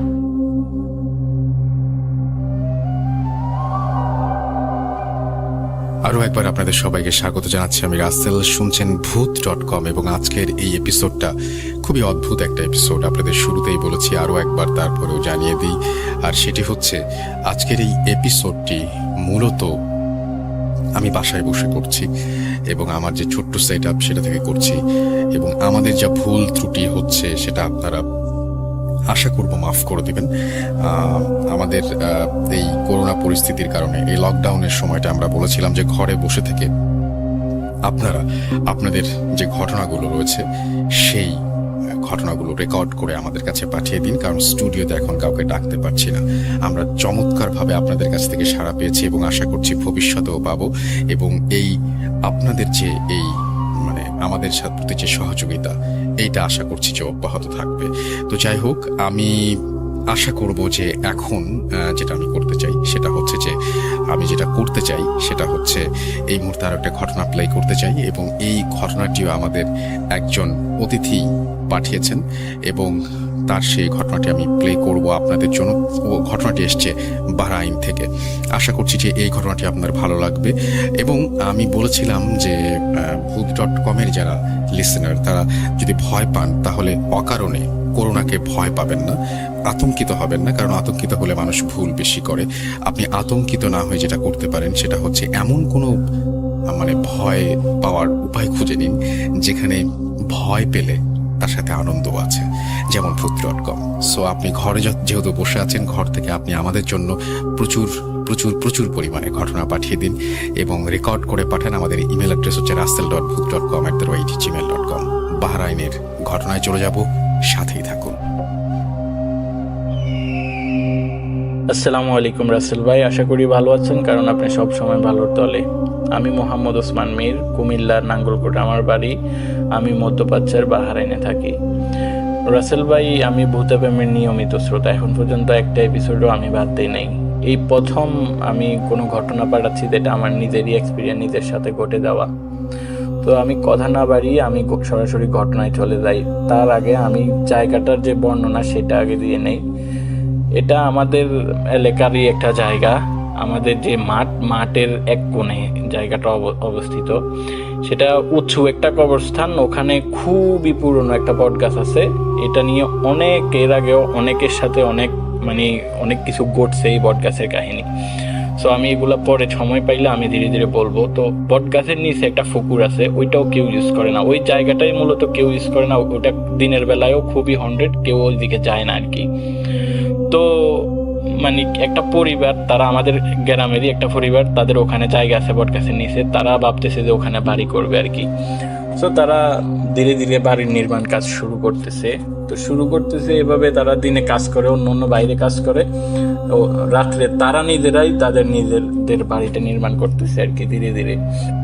তো রাত্রে তারা ওখানে যায়, তারা 2 ভাই এবং তার বাপ আছে, সবাই মিলে ওখানে যায়, কাজ টাজ করে, মাটি টাটি কাটে। তো তার যে বড় ছেলেটা, সে একদিন এরকম মাটি কাটতেছে, হঠাৎ করে যখন বট গাছের দিকে লাইট মারলো, তখন সে দেখলো যে কয়েকটা বাচ্চা খেলাধুলা করতেছে আর কি। তো সে এটা দেখার সাথে সাথে তার বাবাকে বাইকে ডাক দিয়ে দেখায়। পরবর্তীতে তারা সবাই তো এরপরেও তারা এটা কোনোভাবেই মাথায় নেয় নাই। এটা তারা একসময় ভুলে গেছিল। পরে তারা সম্পূর্ণ ঘর দেওয়া কমপ্লিট করার পরে তারা ওখানে থাকতে শুরু করলো। তো প্রতিদিন রাত্রে তাদের সাথে কিছু না কিছু করতেছে। তাদেরকে স্বপ্নে দেখাচ্ছে যে এখান থেকে চলে যাইতে, তাদের অসুবিধা হচ্ছে এখানে বাড়ি করাতে, খুবই অবস্থা খারাপ। এরপরে প্রতি রাত্রে তাদের ঘরের চালায় ঢিল মারা হচ্ছে, বাচ্চার কান্নার আওয়াজ শুনতে পাইতেছে। এরপরেও তারা এখান থেকে যাচ্ছে না আর কি। তো এর কয়েক মাস পরেই তার যে ছেলেটা, ওখানে ফরিদিক্ত একটা টয়লেট আছে বট গাছের থেকে একটু দূরেই। এটা কেউ ইউজ করে না আর কি, এটার দরজা নাই, কেউ ইউজ করে না, ফরিদিক্ত একটা টয়লেট আর কি। তো ওই টয়লেটটা হইতে পারে 5 ফিট মেবি। তো ওই যে লোকটা, সে হইতে পারে 5.5 এরকম হইতে পারে আর কি। তো সে ওখানে বসা অবস্থায় ঝুলে আছে, সে তার ডেড বডিটা ওখানে ঝুলে আছে বসা অবস্থায়, সুসাইড করছে আর কি, যেটা একদমই ইম্পসিবল। ওখানে এভাবে সুসাইড করতে গেলে একটা মানুষ 1 ফুট উপরে তো থাকতে হয় সে তো বসা অবস্থায়, সে কিভাবে ঝুলে থাকে একদম বসা অবস্থায় আর কি সে। তো যখন এই খবরটা পুঠা বললো, আমরা সবাই গেলাম, অত্র এলাকার আশেপাশের মানুষ সবাই আসলো, দেখলো এটা। এরপরে তাকে পোস্টমর্টমের জন্য নিয়ে যাওয়া হয়েছে। তো এই মাঠ থেকে একটু দূরেই আমাদের ঈদ মাঠটা, এই যে 100 প্লেসটা, এটা থেকে অনেকটা একটু দূরেই আমাদের ঈদ মাঠটা আর কি। তো আমরা ওখানে বসে সব সময় আড্ডা দিই, আমরা ফ্রেন্ড সার্কেল মিলে। তো এরপরের দিন সন্ধ্যার সময় আমি এবং আমার ফ্রেন্ড ওখানে বসে আছি আর কি। পরবর্তীতে আমরা হঠাৎ করে লক্ষ্য করলাম যে সুসাইড করা ব্যক্তিটাকে নিয়ে আসছে, তার ডেড বডি নিয়ে আসছে ওখানে শুধুমাত্র তার ফ্যামিলির কয়েকজন লোক, কারণ এটা তো সুসাইড করা, সেজন্য আর কি। তো আমরা গেলাম, খুবই কৌতূহলবশত আমরা গেলাম দেখার জন্য যে ডেড বডি কেমন হয় যে করার পরে। তো পরবর্তীতে আমরা গেলাম, যাওয়ার পরে আমরাও গেছি, সামনে পড়ছি, সাথে সাথে যে কভারটাও খুলছে আর কি, ডেড বডির যে কভারটা। খুবই বিবস্ব একটা চেহারা আমরা দেখলাম, দেখে ভয় পেয়ে গেলাম, কারণ এটা আমাদের ফার্স্ট এক্সপিরিয়েন্স ছিল আমি এবং আমার ফ্রেন্ডের। তো আচ্ছা যাক, এরপরে আমরা ভয়ে ওখান থেকে চলে আসার পরে ওই দিন ভালোভাবেই গেল, যদিও এটা মাথার ভিতরে ঘুরতেছে সব সময়, এরপরেও খুব ভালোভাবে গেছে। এরপরের দিন সন্ধ্যার সময় সেম টাইমে আমরা ওখানে বসে আছি, আড্ডা দিতেছি আমি এবং আমার ফ্রেন্ড। সেই ফ্রেন্ডটাই হঠাৎ করে আমি লক্ষ্য করলাম যে বট গাছটার স্পষ্টভাবে আমি দেখতেছি বট গাছ থেকে উপরের থেকে একটা কালো অবয়ব লোমস্য একটা এই অশরীরী আত্মা গাছ থেকে ধীরে ধীরে নামতেছে, এবং কি তার ফেসটা যে বানরের যে ফেস সেমই, একটা মানুষকে যখন এই পোস্টমর্টম করার পরে যে যেমন একটা ফেস বাইর হয়, তার সেম ফেস এটা ধীরে ধীরে নামতেছে। নামার পর আমি ভাবলাম কি আমি হয়তো বা ভুল দেখতেছি, আমি সাথে সাথে আমার ফ্রেন্ডকে ইনফর্ম করলাম। আমার ফ্রেন্ডও খুব ভালোভাবে তাকায় আছে এটার দিকে।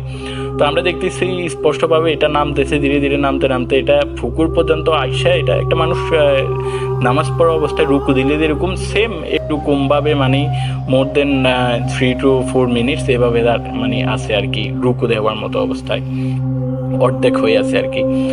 পরবর্তীতে অনেক 3-4 মিনিট পরে এটা ধীরে ধীরে পুকুরের দিকে নামে গেছে, আমরা স্পষ্টভাবে দেখতে পাচ্ছি। আমরা এই বিষয়টা দেখে আমরা ভয় পেয়ে গেছি, আমরা পরে বাসায় চলে গেছি। তো বাসায় গিয়ে আমি পড়তে পারতেছি না, পড়ার প্রতি আমার খুবই মানে অমনোযোগী হয়ে গেছি, খুবই খারাপ লাগতেছে, আমার শারীরিকভাবেও খুব মানে ভালো লাগতেছিল না আমার। তো আমি কি করছি, আমি 9টার সময় শুয়ে পড়ছি, খাওয়া দাওয়া করি নাই। তো শুয়ে পড়ছি কিন্তু আমার ঘুম আসতেছে না। আমার বেডরুমে এখানে আমি শুইছি, আমার আম্মুরা ভাবতেছিল আমি টেবিলের উপরে এখনও বসা পড়তেছি, কারণ আমি 10টার পরেই খাওয়া দাওয়া করতাম। তো আমার আম্মুরা পাশের ঘরে গিয়ে খাওয়া দাওয়া করতেছে। তো খাওয়া দাওয়া করতেছে, আমি আওয়াজ পাচ্ছি, তাদের কথার আওয়াজ পাচ্ছি, কিন্তু আমি যে 1 ঘন্টা ধরে শুয়ে আছি আমি ঘুমাই নাই। তো আমার যে পড়ার টেবিলটা এটা আমার মানে বেডের সাথে অ্যাডজাস্ট করা আর কি। তো আমি যখন শুই তখন আমি স্পষ্টভাবেই পড়ার টেবিলের নিচে আমি দেখতে পাই আর কি। তো আমি হঠাৎ করে লক্ষ্য করলাম যে সেম যে অবয়বটা, লোমস্য যে অবয়বটা, এবং কি মানে মুখটা লম্বা, বানরের মতো লম্বা একটা মুখ, এটা আমার দিকে খুবই খুবই মানে এই তিক্ততা হইলে একটা মানুষ সেরকম মানে এইভাবে তাকাই আছে আমার দিকে, চোখগুলা লাল করে আমার দিকে তাকাই আছে, মনে হয় যে আমার উপরে খুবই রাগ, এরকম অবস্থা। পরে আমি দেখছি, আমি যখন তাকাইছি মানে 3 থেকে 4 সেকেন্ডের ভিতরে এটা লাফ দিয়ে আমার বুকের উপরে বসে আমার মানে এই গলা চাপ দিয়ে ধরছে 2 হাত দিয়ে। তখন আমি আমার শরীরে বিন্দু মাত্র শক্তি করতে পারি নাই, একদম আমার মনে হয়েছে আমি খুবই একটা ডেড বডি যেরকম, আমি এরকম কোনো লড়তে চড়তে পারতেছি না, আমি আওয়াজও করতে পারতেছি না। 30 সেকেন্ড পরে হইতে পারে আমি হঠাৎ করে মানে আওয়াজ করতে পারছি, আমি আমার আম্মুরে জোরে একটা ডাক দিছি, একটা ডাকে দিছি, ডাক দেওয়ার সাথে সাথে এটা লাফ দিয়ে নিচে নামে গেছে। নামে যাওয়ার পরে আমি আর এটার দিকে না তাকাই, আমি সাথে সাথে ব্ল্যাঙ্কেটটা আমার মাথার উপরে দিয়ে দিয়েছি, আমি ব্ল্যাঙ্কেটের ভিতরে চলে গেছি। তো আমার আম্মু আমার ডাক্তারটা শুনতে পাই আসছে, আইসা বলতেছে কি হয়েছে। পরে লাইট জ্বালাইছে, আমি বিশ্বাস করতে পারতেছি না যে আসলে আমি কি আমার আম্মু নাকি অন্য কেউ, কারণ আমি তখন মানে বিশ্বাসই করতে পারতেছি না আমার সাথে কি হচ্ছে। তো আমি ভয়ে আর আমি করি নাই, মানে ব্ল্যাঙ্কেটের থেকে বাইরে নেই আর কি। তো পরবর্তীতে আমার আম্মু আবার লাইট বন্ধ করে চলে গেছে। চলে যাওয়ার পরে আমি আচ্ছা স্বাভাবিক হইলাম অনেকক্ষণ পরে। তো এটা আমি আর কাউকে বললাম না, ভাবলাম যে এটা আমার ভুল হইতে পারে। তো এরপরের দিন সন্ধ্যার সময় আমার আম্মু আমারে বলতেছে যে দোকান থেকে কিছু নিয়ে আসার জন্য, সামথিং কিছু একটা নিয়ে আসার জন্য বলতেছে। তো আমি দোকানে যাচ্ছি, দোকানে যাওয়ার আগে আমাদের বাড়ি থেকে বাইর হইলে মানে 2 মিনিট হাঁটার পরেই একটা মোড় আছে, এখানে 3 রাস্তার মোড়, এখানে একটা তাল গাছ আছে, খুবই পুরনো একটা তাল গাছ। এই তাল গাছকে নিয়েও অনেকগুলা ঘটনা আমাদের গ্রামে শুনতে পাওয়া যায় আর কি। তো এটা কেউ কাটেও না, কেউ এটার মানে কোনো কিছুই ঢালও কাটে না, কিচ্ছু কাটে না। তো আমি লক্ষ্য করলাম যে এই তাল গাছের নিচ থেকে মানে একটা সাদা একটা এই মুরগি এবং ছোট ছোট 3-4টা বাচ্চা মানে সিধা এত লম্বা তাল গাছে উঠে যাচ্ছে হেঁটে হেঁটে। পরে একদম উপরে যখন উঠলো তখন আমি দেখলাম সেম যে অবয়বটা এটা বসে আছে আমার দিকে, খুবই মানে রাগান্বিতভাবে তাকিয়ে আছে এবং কি চোখগুলা খুবই লাল করে আছে। তো পরে আমি আর মানে ওটার দিকে না তাকাই আমি সাথে সাথে মানে দৌড় দিয়ে বাসায় চলে গেছি, খুবই মানে সন্ধ্যার সময়, তখন সময়টা ছিল খুবই সন্ধ্যা।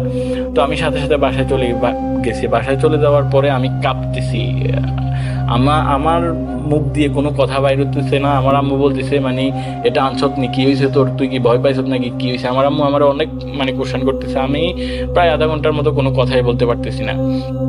তো পরবর্তীতে যখন আমি নর্মাল হইলাম, আমি ধীরে ধীরে আমার আম্মুকে বিষয়গুলো খুলে বললাম এট ফার্স্ট থেকে। তো আমার আব্বু একজন হুজুর মানুষ, আমার আব্বু মানে ঝাড়ফুঁক করে এগুলা খুবই ভালো জানে। তো আম্মু যখন আব্বুরে বলছে, আব্বু আমার আইসা পানি পড়া দিছে বা তাবিজ টাবিজ যা ঝাড়ফুঁক লাগে এগুলা করছে, করার পরে আমি একটু স্বাভাবিক হইলাম। বাট 6 মাস পর্যন্ত আমি একা ঘর থেকে বাইর হতে পারতাম না। আমার আম্মু কোথাও যদি আমাকে এক রুমে রেখে আরেক রুমে গেলেও আমি খুবই চিৎকার দিয়ে উঠতাম, ভয় পাইতাম। আমি খুবই একটা আতঙ্কের ভিতরে ছিলাম, আমাকে নিয়ে আমার ফ্যামিলি খুবই মানে আতঙ্কে ছিল, কারণ আমি এরকম কেন করতেছি তারা নিজেরাও বুঝতেছিল না। তখন আমারও মাথায় ধরতেছে না যে আমি কেন করতেছি। তো পরে ধীরে ধীরে মানে আমি স্বাভাবিক হইলাম। এরপরে আমি প্রায় 1-1.5 বছর পরে আমি আর এটা থেকে আর কোনো কিছু রিয়েলাইজ করি নাই। 1-1.5 বছর পরে আমি যখন বাইরে আসছি, বাইরে আসার পরে আমি শুনতে পাই যে তার যে মেজো ছেলেটা সে ট্রেনের নিচে চাপা পড়ে মারা গেছে, ঠিক আছে নি, মানে নো রিজন এটা সুসাইড করছে সে, কারণ সে নিজে ইচ্ছাকৃতভাবে ওখানে লোকে দেখতেছে যে মানে নিজে ইচ্ছাকৃতভাবে সে নাকি মাথাটা মানে রেল লাইনের উপরে দিয়ে দিছে, বা সে হিজ ডাই। তো এরপরে কয়েক মাস পরে তার যে একটা মেয়ে ছিল, সেই মেয়েটা মানে বিষ খাই সুসাইড করছে। তো সুসাইড করার পরে তারা মানে তখন রিয়েলাইজ করতে পারলো যে একে একে 3টা মানুষ মানে সুসাইড করতেছে, কেন করতেছে কোনো রিজন ছাড়া, তারা কোনো খুঁজে পাচ্ছে না।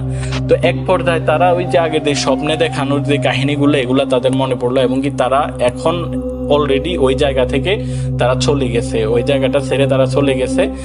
এখন আলহামদুলিল্লাহ তারা অনেক ভালো আছে। সো এটা ছিল আমার ঘটনা, যদিও ঘটনাটা অনেক লম্বা, আমি আসলে গোছাই বলতে পারতেছি কিনা সেটাও আমি জানি না, কারণ এটা আমার ফার্স্ট স্টোরি ছিল। তো ধন্যবাদ লিসেনার, ধন্যবাদ রাসেল ভাই, আসসালামু আলাইকুম। ওয়েলকাম ব্যাক, আপনাদের সবাইকে আরও একবার স্বাগত জানাচ্ছি। আমি রাসেল, শুনছেন ভূত.com, এবং আজকে we have a very special episode for you, যেখানে আমরা বাসায় বসে সবাই ঘটনা পাঠিয়েছেন আমাদের কাছে, এবং আমি বাসায় বসে আপনাদের কাছে এই ঘটনাটা পৌঁছে দিচ্ছি। পুরো জিনিসটাই হোমমেড একটা ব্যাপার, সুতরাং কাউকে বাসার বাইরে যেতে হলো না, কিন্তু শোটা নেমে গেল। চমৎকার। এবং এই জন্য আপনাদের আরও সহযোগিতা চাই। আমি চাই যে আপনারা পরবর্তীতে আরও অনেক অনেক অনেক অনেক ঘটনাগুলো আমাদেরকে পাঠাবেন, এবং সেই ঘটনা যদি আপনি পাঠান, যদি অব্যাহত রাখেন এভাবে পাঠানো, তাহলে আমরা সামনের দিকে এগিয়ে যেতে পারবো। এখন যেটা চাই সেটা হচ্ছে যে আপনাকে ইমেল অ্যাড্রেসটা জানতে চাই। আমাদের ইমেল অ্যাড্রেস হচ্ছে russell.booth.com@gmail.com। এখানে যত বেশি পারেন আমাকে অডিও ক্লিপ পাঠান, এবং সেই অডিও ক্লিপ দিয়েই আপনাদেরকে সামনের সময়গুলোতে ঘটনা শোনাবো, যতদিন পর্যন্ত আমাদের পুরো পরিস্থিতি স্বাভাবিক না হচ্ছে। চেষ্টা করবো ততদিন পর্যন্ত ভূত.com চালিয়ে যাওয়ার জন্য। এই জন্য আপনাদের সহযোগিতা সবচেয়ে বেশি দরকার। এখন চলে যাব আমি আমাদের খুবই একজন পরিচিত, আমাদের একজন লিসেনার প্লাস আমার খুব কাছের একজন, তার কাছে, এবং তার পরিচয় সেই দিক আমি আশা করছি সেই তার পরিচয় দিবে, এবং আমার মনে হয় যে আপনাদের কাছে তার ঘটনাটিও ভালো লাগবে। তিনিও বাসায় বসে আমাদের ঘটনা পাঠিয়েছেন, এবং আশা করছি যে তার এই অডিও ক্লিপটি আপনারা অনেক বেশি পছন্দ করবেন। চলুন শুনে আসি। আসসালামু আলাইকুম রাসেল ভাইয়া, আশা করি ভালো আছেন। আমি আজকে যে স্টোরিটা শেয়ার করব, এটা আমার একটা ফ্রেন্ডের কাছ থেকে শোনা। ফ্রেন্ডের নাম হলো আকিব। তো আকিবের এলাকায় এক দম্পতি ছিল, সেই দম্পতির সাথে ঘটে যাওয়া একটি ঘটনা। সেই দম্পতি অনেকদিন কোনো বাসা খুঁজে পাচ্ছিল না। হঠাৎ করে তারা গাজীপুরের দিকে একটি বাসা পায়। সেই বাসাটা ছিল একেবারে রাস্তার ধারে, একেবারে রোড সাইডে একটা বারান্দা ছিল। তো সেখানে হচ্ছে তারা ওঠে যথারীতি, তাদের নতুন বাসায় শিফট করার পরে তার হাজব্যান্ডের কোনো একটা কারণে 7 দিনের জন্য ঢাকার মানে গাজীপুরের বাইরে যাওয়া লাগে। এরপরে রাসেল ভাইয়া যখন হচ্ছে তার হাজব্যান্ড বাড়ি থেকে চলে যায়, তখন হচ্ছে তার ওয়াইফকে একা রেখে যায় এবং বলে যে কোনো যদি সমস্যা হয় প্রতিবেশীরা আছে, প্রতিবেশীদের সাথে শেয়ার করবা, কিংবা কোনো সমস্যা হলে তাদের কাছে যাবা, তারা হেল্প করবে তোমাকে। তো রাসেল ভাইয়া একদিন তার ওয়াইফ মানে সবকিছু ঠিকঠাক ছিল, একদিন হচ্ছে তার ওয়াইফ ঠিক দেখে যে তার বাসার বাইরে অর্থাৎ ওই রোডের ধারে একটা সাদা বিড়াল হেঁটে যাচ্ছে। তো সে সেই বিড়ালটাকে আদর করার পরে সে বাসায় এসে রান্না বান্না করে সে শুয়ে পড়ে। এরপরে রাসেল ভাইয়া হঠাৎ করে বারান্দা থেকে আওয়াজ পায় যে মানে ম্যাও করে একটা আওয়াজ, খুব করুণ শব্দ, এবং মানে কোনো একটা কাচের কিছু ভেঙে যাওয়ার একটা শব্দ পায়। এরপরে সে দৌড়ে সেই বারান্দায় চলে যায় যে কি হয়েছে সেটা দেখার জন্য। এরপরে রাসেল ভাই যেয়ে দেখতে পারে সেই বিড়ালটার গলা পুরো আলাদা করা, এবং মানে কি বলবো, চারিদিকে রক্তে ভাসা, এবং রাসেল ভাই একটা কাচের জার কিংবা কাচের বোতল বলা যেতে পারে, সেটা হচ্ছে ওই বিড়ালের মৃতদেহের ওইখানে পড়ে আছে ভাঙা অবস্থায়। এরপরে রাসেল ভাই মোটামুটি সবকিছু স্বাভাবিক ছিল, কিন্তু তার ওয়াইফ কিছু জিনিস নোটিস করে। প্রত্যেকদিন রাত্রেবেলা কেউ হয়তো হঠাৎ করে কিচেনে কাজ করছে কিংবা এই টাইপের সাউন্ড পাচ্ছে, কিংবা কেউ ওয়াশরুমে যাচ্ছে, ওয়াশরুমে যে ট্যাপ ছেড়ে দিচ্ছে, কিংবা কেউ তো অন্য রুমে সাউন্ড করছে, আবার মাঝে মাঝে বাচ্চার আওয়াজ, বিভিন্ন ধরনের সাউন্ড সে শুনতে পেত। প্রথম দিকে রাসেল ভাই সে মনে করতো যে সে বিভিন্ন ধরনের ভূতের স্টোরি টোরি পড়ে কিংবা এই টাইপের অনেক কিছু সে অবজার্ভ করে, যার কারণে মানে হয়তো বা এই টাইপের কোনো হ্যালুসিনেশন কিংবা এই টাইপের কোনো সমস্যা হতে পারে তার সাথে। কিন্তু রাসেল ভাই একদিন সে কোনো একটা কারণে ওই যখন সাউন্ডটা পায় সে সাহস করে রান্নাঘরে যায়। রান্নাঘরে গিয়ে দেখতে পারে রাসেল ভাই কোনো একটা ছায়া মূর্তি ঠিক তার মানে বারান্দার দিকে দৌড় দেয়। দৌড় দেওয়ার পরে এটা দেখে সে মনে করে যে আচ্ছা মানে কিছু হয়তো সমস্যা হচ্ছে, সে একটু ভয় পেয়ে যায়। এরপরে সে হাত মুখ ধুয়ে তার বিছনায় শুয়ে পড়ে। এরপরে রাসেল ভাই পরের দিন সকালবেলা উঠে সে আয়নার সামনে বসে চুল আঁচড়াচ্ছিল। তখন রাসেল ভাই ঠিক তার আয়নার পেছন সাইডে ছিল তার জানালা, এবং জানালা দিয়ে দেখতে পারে কোনো একজন মানুষ, মানে ওই ছায়া মূর্তিটা আর কি, ওইটা তখন হচ্ছে বোঝা যাচ্ছে যে মানে কোনো একটা মানুষের মতো আকার, সে উকি দিচ্ছে। এটা দেখে রাসেল ভাই সে পেছনে ঘোরে এবং দেখতে পায় যে সে ছায়ামূর্তিটা, মানে সে স্পষ্ট দেখতে পাচ্ছে যে সে ছায়ামূর্তিটা জানলা থেকে উকি দিয়ে আবার সরে গেল।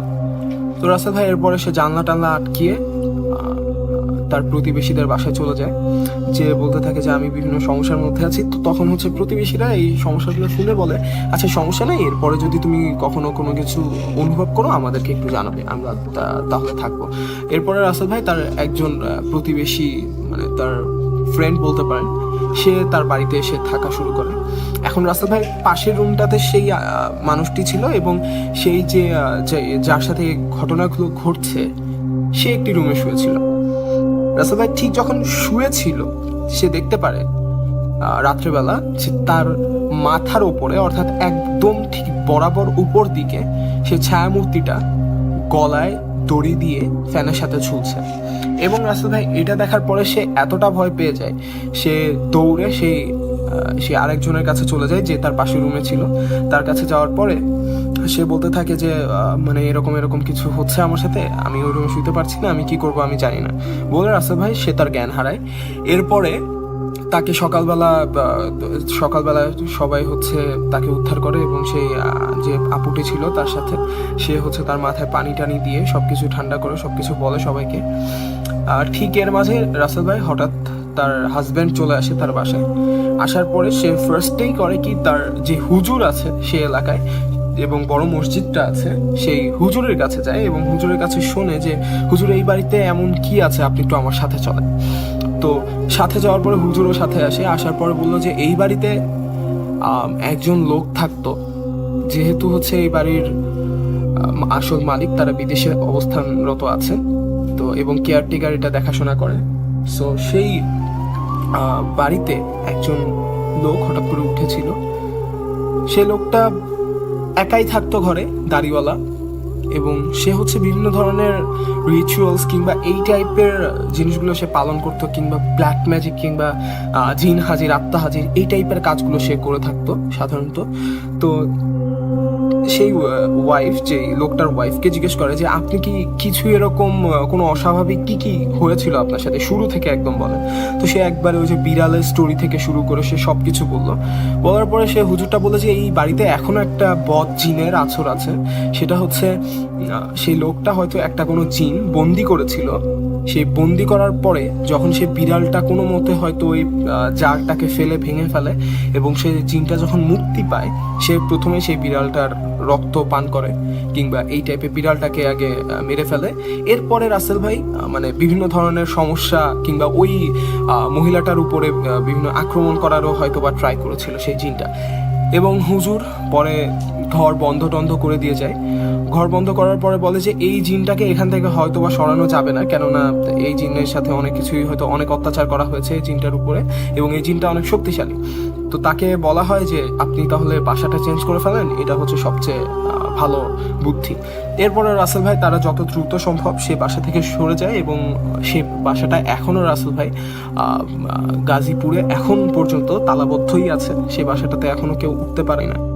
Put.com. The fear returns with Russell.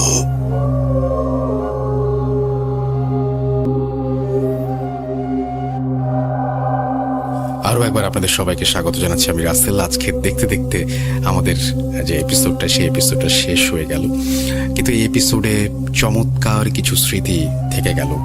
আমাদের ভূত.com-এর প্রথম একটি এপিসোড, যে এপিসোডটি আমরা বাসায় বসে সবাই করতে পেরেছি, এবং আমরা বাসার বাইরে না গিয়ে আমরা নিরাপদে থেকে, আমরা আমাদের নিজেদের জায়গায় থেকে আমরা এরকম একটি এপিসোড আপনাদের উপহার দিতে পেরেছি। আমাদের চারিদিকে হয়তো এখন দুঃসময়, আর দুঃসময়েই আমরা সবচেয়ে বেশি ভুল করি। সুতরাং মাথা রাখতে হবে ঠান্ডা এবং হৃদয় রাখতে হবে উষ্ণ। আমরা পরস্পরের প্রতি যেভাবে এগিয়ে যাব, সহযোগিতার হাত বাড়িয়ে দেব, ঠিক একইভাবে আমরা আমাদের নিজেদের খেয়াল রাখব। যে নিজেকে ভালোবাসে সে অন্যকে ভালোবাসে, যে অন্যকে ভালোবাসে সে পুরো দেশের মানুষকে ভালোবাসে। আমার কাছে তাই মনে হয়। সুতরাং আপনি আপনার সহযোগিতার হাত বাড়িয়ে দেবেন আপনার চারপাশের মানুষগুলোর প্রতি। এবং আমি যেটা বলেছি যে ভূত.com-এর মাধ্যমে বাংলাদেশের বিভিন্ন জায়গায়, শুধু বলবো না, পৃথিবীর বিভিন্ন জায়গায় যারা আছেন, আপনাদের চারপাশের মানুষগুলোকে আপনারা সহযোগিতা করুন। এবং আপনাদের সাথে আমি সব সময় আছি। আমার কাছে যে ধরনের সহযোগিতা আপনারা চান, সেই ধরনের সহযোগিতা আপনারা পেতে পারেন। আপনাদের চারপাশের মানুষ, যেই মানুষটি আপনার বাসার ড্রাইভার ছিলেন, যেই মানুষটি আপনাকে প্রতিদিন রিকশায় করে স্কুলে, কলেজে বা ইউনিভার্সিটিতে নিয়ে যেতেন, যেই মানুষটি আপনার বাসায় গৃহকর্মী হিসেবে কাজ করতে আসতেন, সেই সমস্ত মানুষকে আপনি সাহায্য করুন যতটা পারেন। একেবারেই লজ্জা করবেন না আপনার ক্ষমতা নিয়ে বা আপনার কতটুকু দেবার আছে সেটা নিয়ে। আপনি যা দেবেন সেটাই তার দরকার। এবং চারপাশের মানুষগুলোকে যদি আমরা সহযোগিতার হাত না বাড়াই, তাহলে এভাবে একা বাঁচার মধ্যে কোনো আনন্দ নেই। বাঁচতে হয় সবাইকে নিয়ে। এই দেখেন, পুরো পৃথিবী এখন এক হয়ে যাচ্ছে, এবং এই যে পুরো পৃথিবীর মানুষ যখন খারাপ থাকে, আমরা তো পৃথিবীরই বাসিন্দা, আমাদের কিন্তু খারাপ লাগে, আমাদের হৃদয় কাঁদে, আমাদের মন খারাপ হয়। এই দুঃসময় চলে যাবে, আমরা সবাই আবার একটা সুস্থ পৃথিবী পাবো। সেই সুস্থ পৃথিবীর জন্য আমাদের চিন্তাগুলোকেও সুস্থ করাটা খুব বেশি জরুরি। আমাদের মধ্যে একাত্মবোধ যদি না থাকে, সহানুভূতি যদি না থাকে, তাহলে কি লাভ হলো আমাদের এই জীবনের? আমার মনে হয় আমরা চারপাশের মানুষগুলোকে দেখব, সেই সাথে বিধিনিষেধগুলো মেনে চলবো। হাত ধোবো বারবার, চোখে হাত দেবো না, নাকে হাত দেবো না, মুখে হাত দেবো না, এবং সামাজিক দূরত্ব বজিয়ে রাখবো। আর মনে রাখবো আমাদের ইমেল অ্যাড্রেসটি russell.booth.com@gmail.com। অডিও ক্লিপ পাঠাতে একেবারেই ভুলবো না, যদি ভূত.com সামনের দিকে এগিয়ে নিতে চাই তাহলে। আর সেই সাথে সবার সুস্থতা কামনা করছি। ফিরে আসবো আবারও আগামী শুক্রবারে। সেই পর্যন্ত সবাই ভালো থাকুন, সুস্থ থাকুন, এবং আপনাকে বলবো ভূত.com-এর সাথেই থাকুন। Tata. Spirit, be here with me.